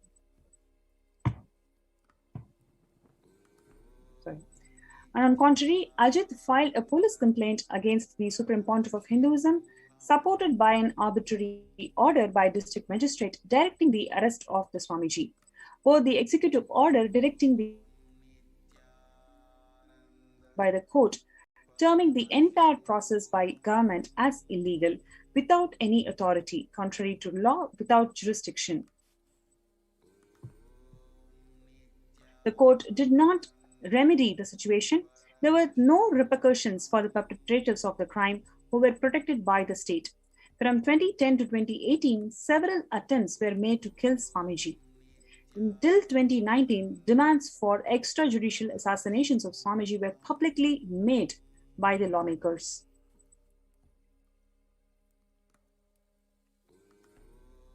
So you can see the amount of contributions that Swamiji has done for the humanity, for which he was persecuted by the anti-Hindu elements and Neo-Hindutva groups. And despite all of that, what is he doing? He is only opening his doors of Kailasa more and more to the humanity, unconditionally. You can visit the Kailasas of Swamiji, stay there with free food, accommodation, free internet services. You can work from home, and you can evolve spiritually. You can improve your health. You can really live most blissful life in the Kailasas of Swamiji, and all here to enable this, Swamiji has gone through immense amount of persecution. Yet it is his grace and compassion that he has opened up all the de facto spiritual embassies of Kailasa to one and all without any exception. So we invite every single person, whoever is suffering in this ongoing pandemic. Especially, we know that India is on verge with the third wave of COVID in September. With this, let's not take any risk. Let us be safe. Let us protect ourselves and the family. Let us join. We invite all of you to join our Kailasa, our Adi Kailasa Sarvangapeetam's protective preventive quarantine center that Swamiji has opened unconditionally to one and all. So to join us, please register yourselves in kailasa.org/Kailasa Care. With this, we will move to the next segment, which is the Power Manifestation segment, and we'll be right back. Thank you.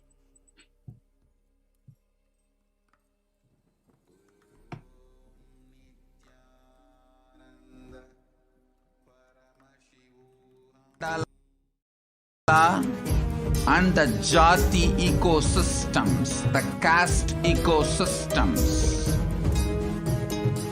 Hindu, Jnana, Sannyasa, Yoga, Grihastha, multiple spiritual ecosystems are created for the souls to come back and rebirth and grow more and more towards enlightenment easily, quickly, in accelerated speed and space.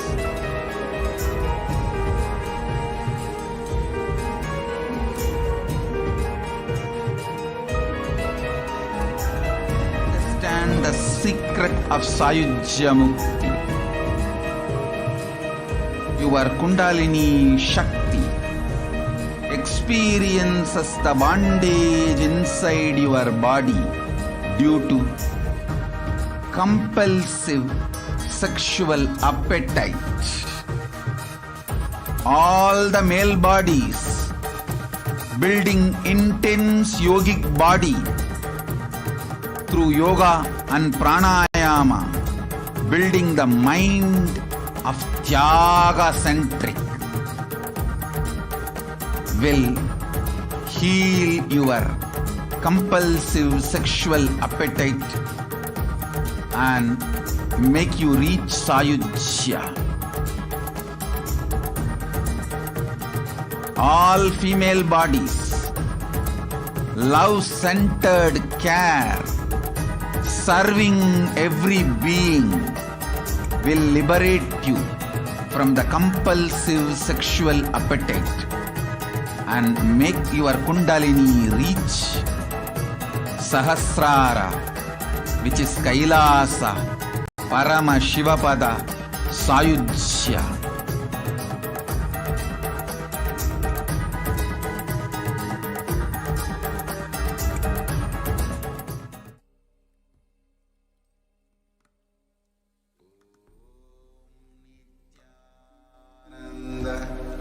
Paramashivoham.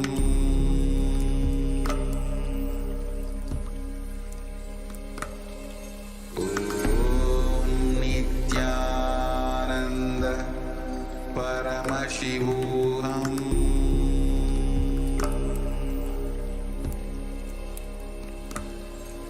Om Nityananda Paramashivoham.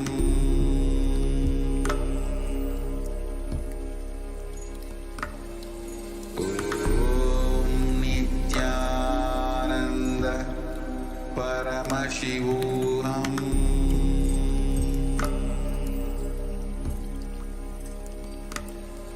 Om Nityananda Paramashivoham.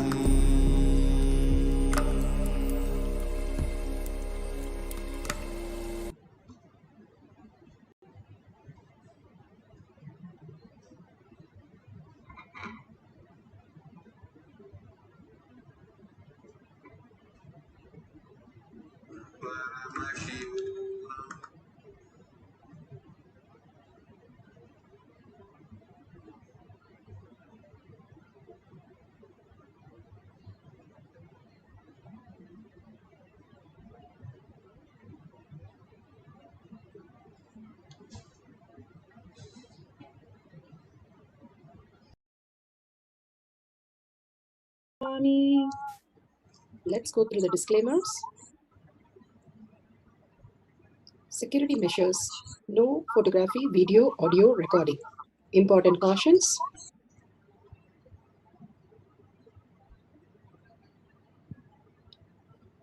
Please be aware of the important cautions.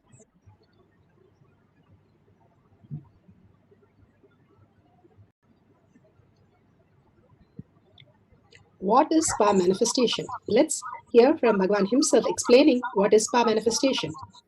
All the 25 states of consciousness, when they happen in you, due to your chemicals and hormones ups and downs, it is powerlessness.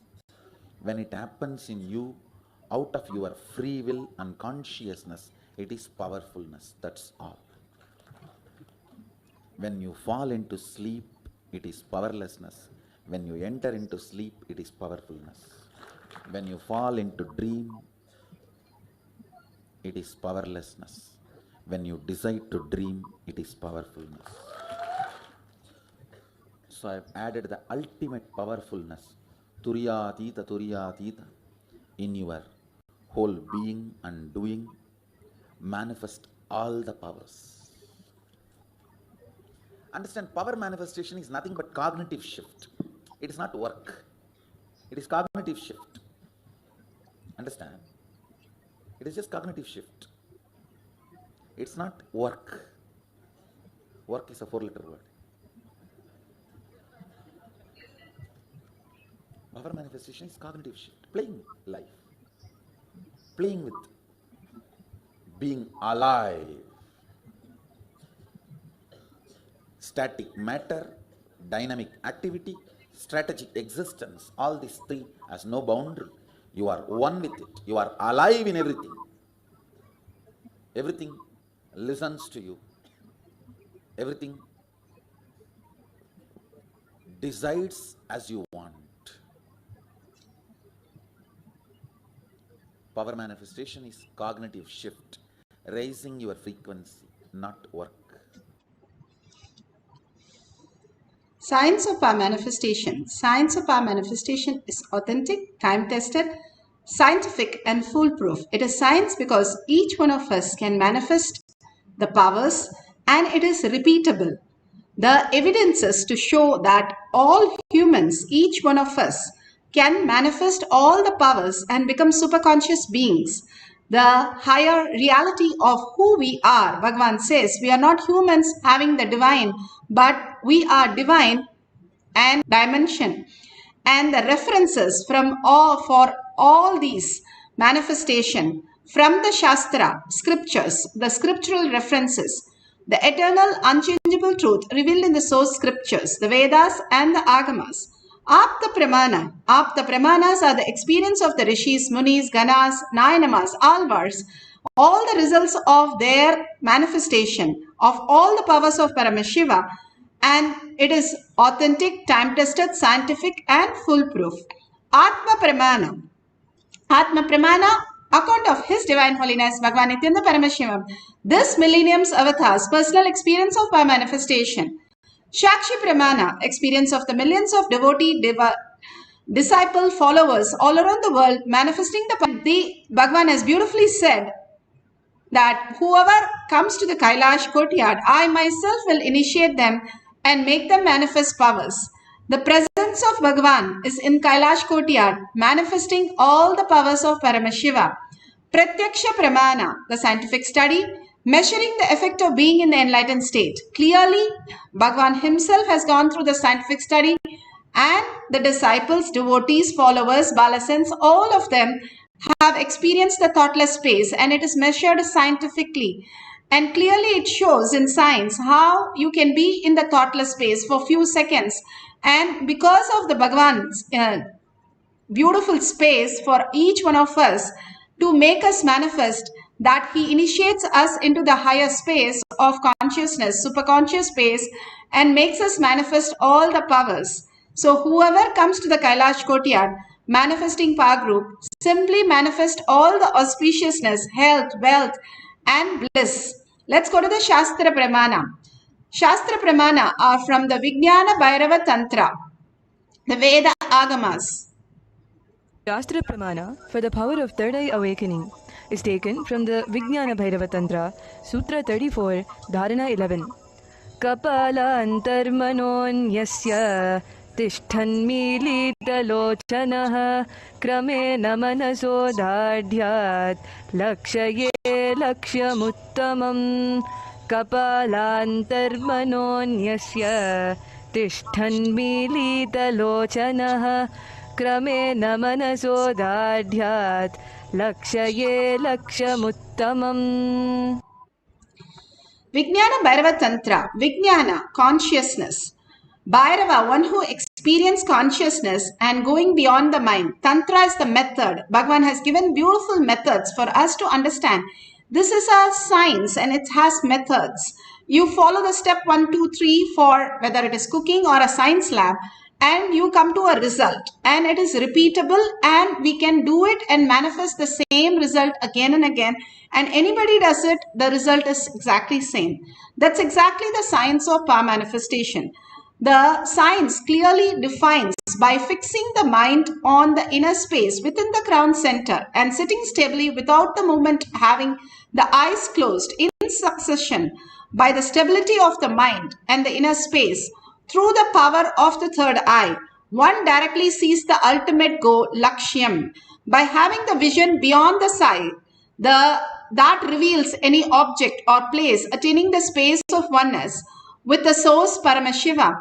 Bhagavan has beautifully said, once you are able to bring the cognition that Paramashiva is your only space, and more you align to that, you will simply see the settling of the mind and beautifully falling into the oneness space and manifesting as the ultimate reality. When you stop the door with the other possibilities, something else opens in you. There was a boat, and this boatman took everybody across the river. And every time somebody comes and sits, and the boat lowers, and there is a nice big hole in the boat, and the water keeps coming inside. And as the water keeps coming inside, the boatman is simply driving the boat, and the person there started saying, "Hey, the water is getting inside the boat. Don't you have to do something about it?" And the boatman simply comes back and takes the water, pours it out, again goes back to the driving. The man is shocked. How can you have a boat with a hole? That's exactly how we live. We let our outside world come in and disturb us. That is why our mind is constantly in disturbance. If we understand very clearly there is nothing for us to get disturbed, the only thing we have to do is, I am Paramashiva. I am the quantum space which is creating the boat, which is creating the body, which is creating the boatman and the water around the body. And all that is just happening in my life. How would I watch my dream? If I'm watching my life like that, how would that be, and what would happen to me? You will be in such a space of oneness, and you will manifest all the powers of Paramashiva. Beautifully, Bhagavan says how the simple Lava and Kusha, they, without telling Sita, they went off to the forest and they want to explore all their possibilities. And Shiva himself comes as Hanuman and beautifully trains them as a master. And he gives him all the fear and greed to see what happens. And they sometimes fall into the fear, sometimes fall into the greed, and each one helped each other to understand the higher science, where the context should be. And reviving themselves, they passes through all the tests. Whatever Sita has given, she has given the ultimate science, that Rama is the ultimate. You simply surrender and simply you will understand the higher reality. A simple story, how they say the three axes. We have heard all these stories before. The three axes get dropped. The axes get dropped in the river, and the river god comes and says whether it is golden axe or a silver axe. The woodcutter says, no, it's not my axe, and he gets the correct axe. And then without the fear or greed, he goes and uses the axe when he gets caught. That's exactly our life. We are caught with the fear and greed. We make wrong decisions and simply fall into the whole myth and have to struggle to get out of it. But when we are very clear, the context is very clear, I will hold only Paramashiva as my space. Again, if we fall, is the unclutch. Again and again understanding, we are Paramashiva. We don't have to go by all these things. We are higher reality. We are divine. We are the ultimate. We don't have to struggle like this. All the things that we are struggling, whether it is a pain in the body, whether it is incompletion, whether it's frustration, or we are not getting the money that we want, everything is all our own delusion. We are abundance. We are infinite. We are Paramashanta Swarupa. That is my original space. Then why am I always disturbed? Because I am letting to disturb. If I let go that, how I let go when I want to go to deep sleep, same way I can let go now also. That preparation again and again is unclutching. And again holding Paramashiva in that space. A new dimension opens up. Only if you start living that again and again, you start experiencing the higher reality. Every satsang, Bhagavan says, I don't say anything new. That is the most shocking thing. But he only again and again says, hey, you are God and you are divine. You are Paramashiva, and you can manifest all your reality when you realize that I am all inside you to manifest, waiting for you to see the reality. So beautiful. Let's go to the Apta Pramana. Apta Pramana are the Rishis, Munis, Ganas, Nayanamas, Siddhas. Here we have Sanjaya. Sanjaya was initiated only for 19 days for third eye. Vyasa initiated him only for 19 days to see the Mahabharata war. But even that was the greatest blessing, because he saw not only the Kurukshetra war, what happened there, but he saw all the blessings of Bhagavad Gita, the Vishwarupa Darshana, everything. Very few people got to see it.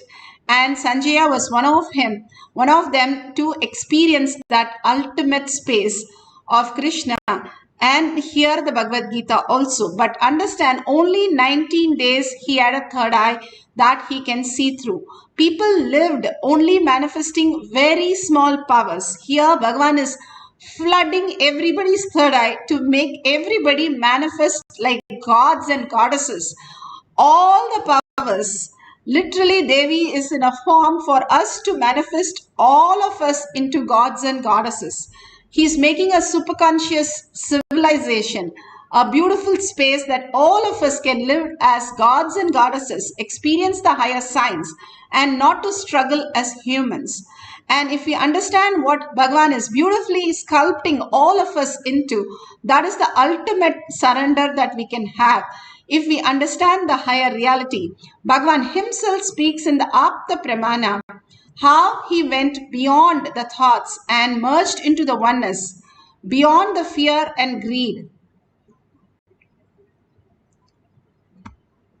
The Atma Pramana are Bhagavan's own Leela to show us how, as a human, we can have a superconscious breakthrough by the right cognition in us.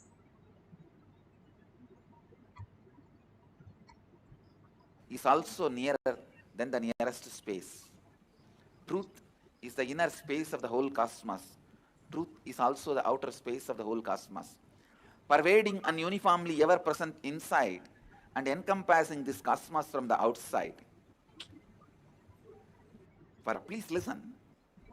What Upanishads wants to declare through this verse: break from something which is making you perceive inside, outside separately, moving, unmoving separately, antara, bahyata separately. Listen. Tannai jati, tatte jati, tannai jati. Moving, unmoving separately. What is that that makes you perceive something as moving, something as unmoving? What is that that makes you perceive something is near, something is far off? What is that that makes you perceive something is inside you and something is outside you? Listen. I'm going to repeat, explain once more my enlightenment experience from the context of this verse. Listen. Please listen. Exactly what was that I realized on the Vaigasi Visagam, Vaigasi month, Purnima Tithi, Visaga Nakshatram evening, when I completed 11 and aging into 12. That year, Vaigasi month, Visaga Nakshatra, Paurnami Tithi. This is the way we Indians keep the date in the memory. We don't keep that the English calendar date.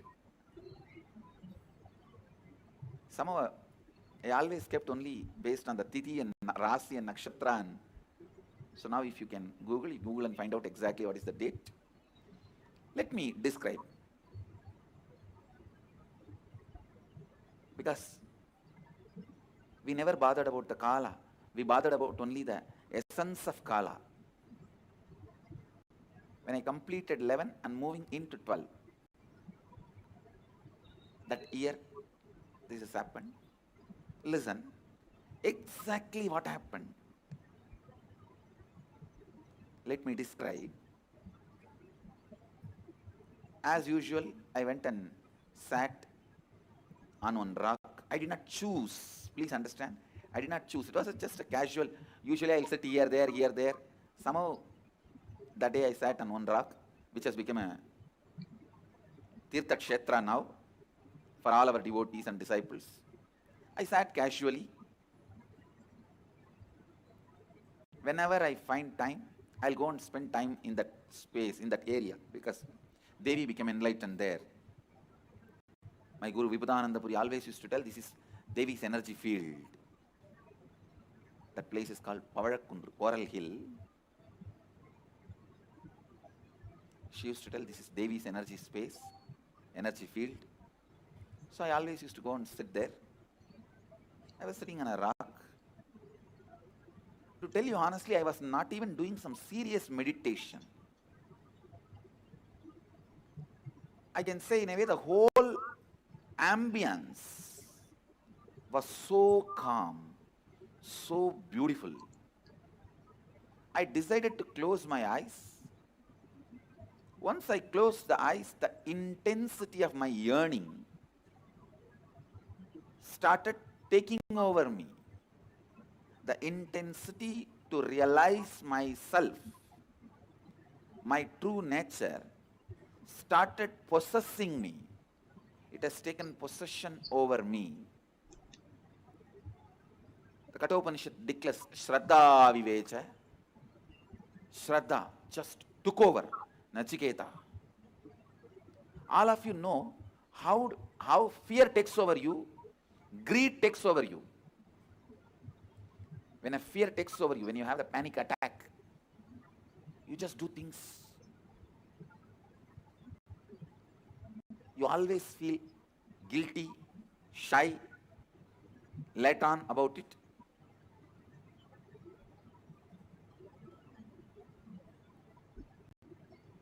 You repent for it. You don't know why you did it. Same way, when lust takes over you, when greed takes over you, you do things which you can never logically justify even to yourself. But when authenticity takes over you, it will be 10,000 times more intense than fear taking over or greed taking over. It will be 10,000 times more intense, powerful.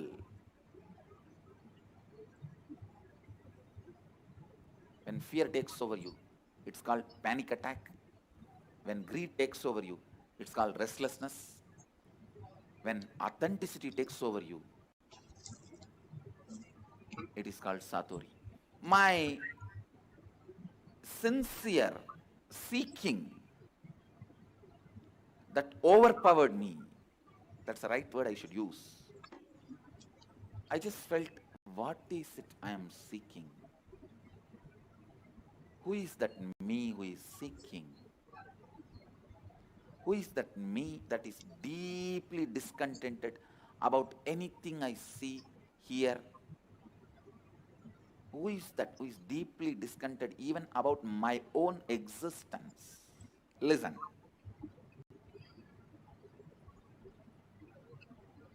Almost like,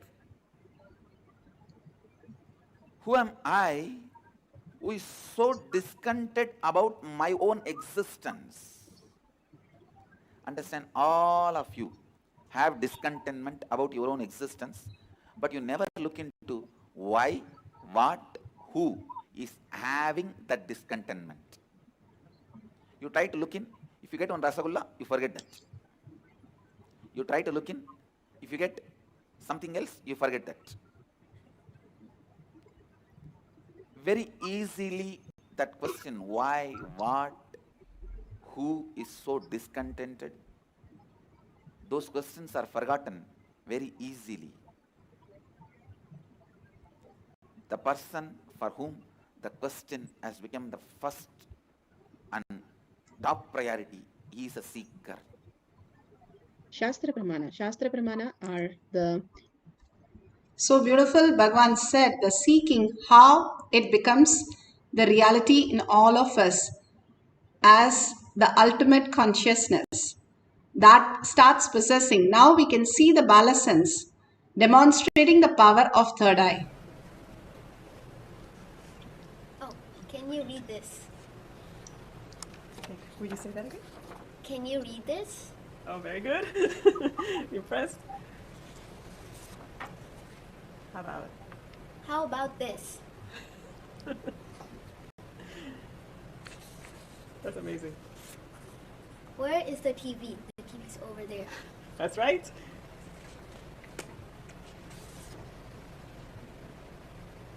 is the red jacket?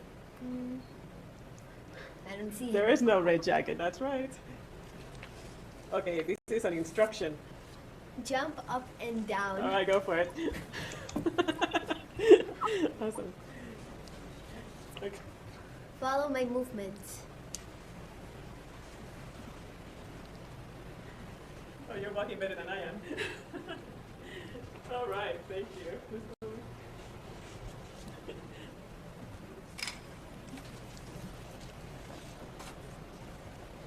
Am I scratching my head?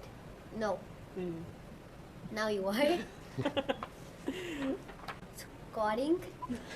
Wow, this is really So beautiful. We can see how the child is able to read through third eye just like any other eye.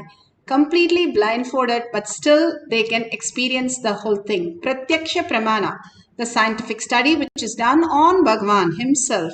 He went through, and the disciples, devotees have gone through, Balasins have gone through, and this is the same thing which has repeated many times. You can see from the research how the whole science is revealed. And this is the doctor who has done the whole beautiful science on Bhagwan's brain and beautifully explained what exactly is going on in Bhagwan's brain. And that is exactly how each one of us experiences when we understand the science and follow the science. Integris Mental Health, James L. Hall Jr., Center for Mind, Body and Spirit, Oklahoma in US, and his team invited Nityananda to derive scientific evidences for meditation and the state of his enlightenment. Usually the brain is so active, there are 100 billion brain cells there. But what meditation does is something very interesting. It shows the frontal lobes getting more active. The frontal lobe is where you have judgment, wisdom, reasoning. Here are some of the brain scans I'm going to share with you.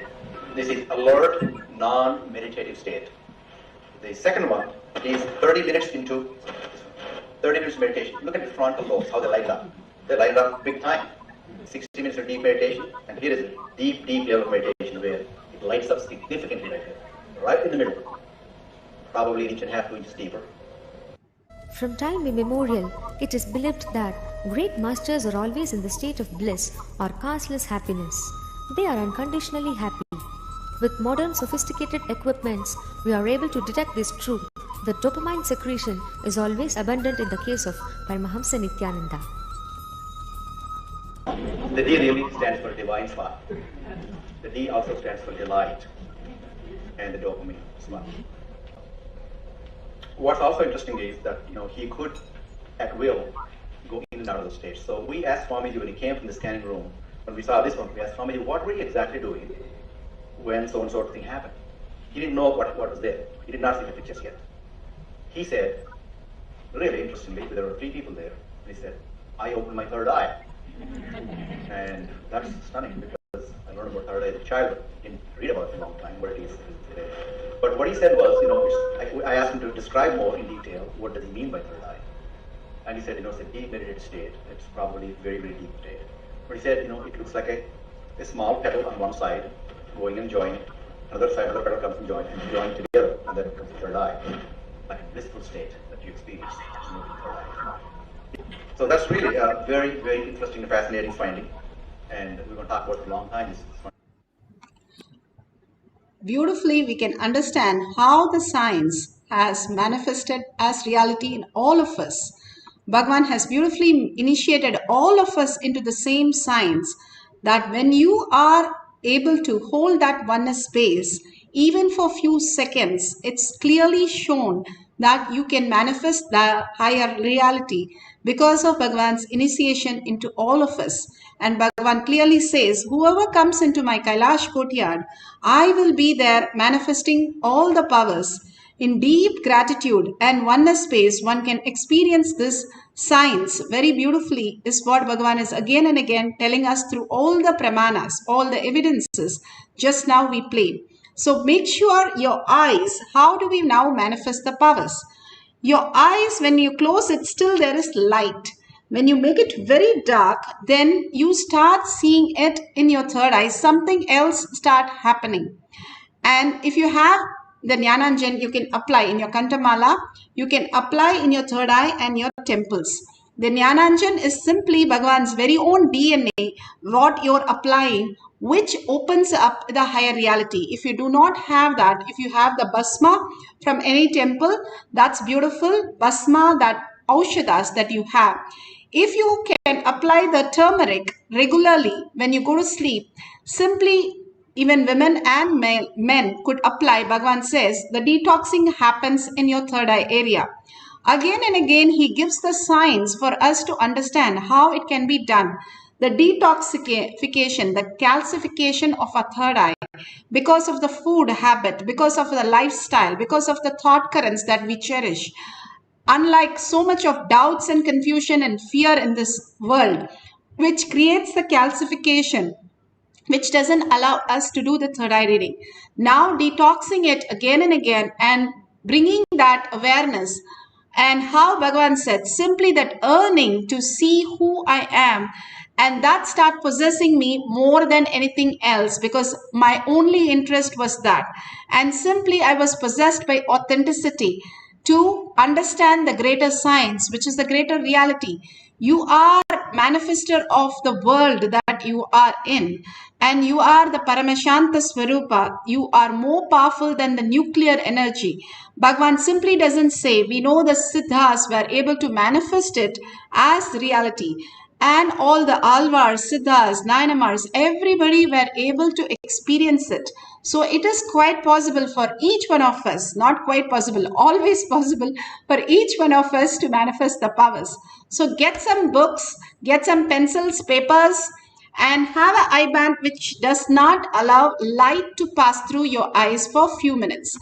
The deep meditative space that we are in, where we are Parashakti, manifesting the space, state, powers, and being of Paramashiva, simply Paramashiva opens up our higher reality and start manifesting our life. We need to understand this science. For that, he gives simple instruction for us. Please make sure the eye band is completely tied. Wait for the instruction and then you can tie the eye bands. The oneness capsule, you're going to be watching through the third eye. Even normal satsang, Bhagavan says, my balasans listen to the satsang only through third eye. Because the third eye is much beyond the five senses. Even the glass can have juice, but it does not experience anything. The same glass is in your eyes. It does not experience anything. Which is in behind your head, which is consciousness, which is understanding the whole reality. Same way, if you make a gesture in your hand, I can understand it, what I'm doing without even seeing it. If I make it behind my head, also I can see it because it is part of me. That is how the third eye power also is revealed, because it is part of you. The book is not away from you. As a quantum, as a frequency, you are the reality of everything. The projection, once you be in that state, simply Bhagavan will project whatever you want as manifestation, whether health, wealth, abundance, or any reality. Anything is possible from that state. The ultimate bliss, ultimate amrita, your nectar, immortality, ultimate things starts happening. That is Lakshyam. Higher reality, higher science, how we need to exist and manifest as divine.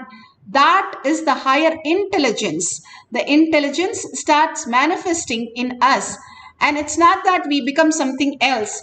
Whether it is Krishna, Rama, or Vishwa, all the great saints and great people who went to the Gurukul are not some hermit in some cave. They are proper people, not just people, emperors and avatars who manifested the whole reality. And they understood this science and showed us that going to these space is how we exist as our reality. That's all we need to understand. And how Bhagavan himself step by step says that as a human you can experience the ultimate reality. So no question of Bluetooth or clues or anything. We are not training the mind. There is no mind, there is no thinking. It is beyond the space of oneness with Paramashiva. If you start cherishing the gratitude space, if you start cherishing the oneness space, Parashakti, her eyes, her beautiful self, you will simply start unclutching from everything that you know as outer world and start experiencing something beyond. All you need to bring yourself to that earning space. That's all is the step one. Sit straight with your head, neck and spine in a straight line. Bring Paramashiva to your third eye. Remember very clearly, you are Paramashiva and Parashakti as manifestation with 25 heads and 50 hands and 75 eyes. You are Parashakti Devi herself is sitting in your presence as the presence in you and manifest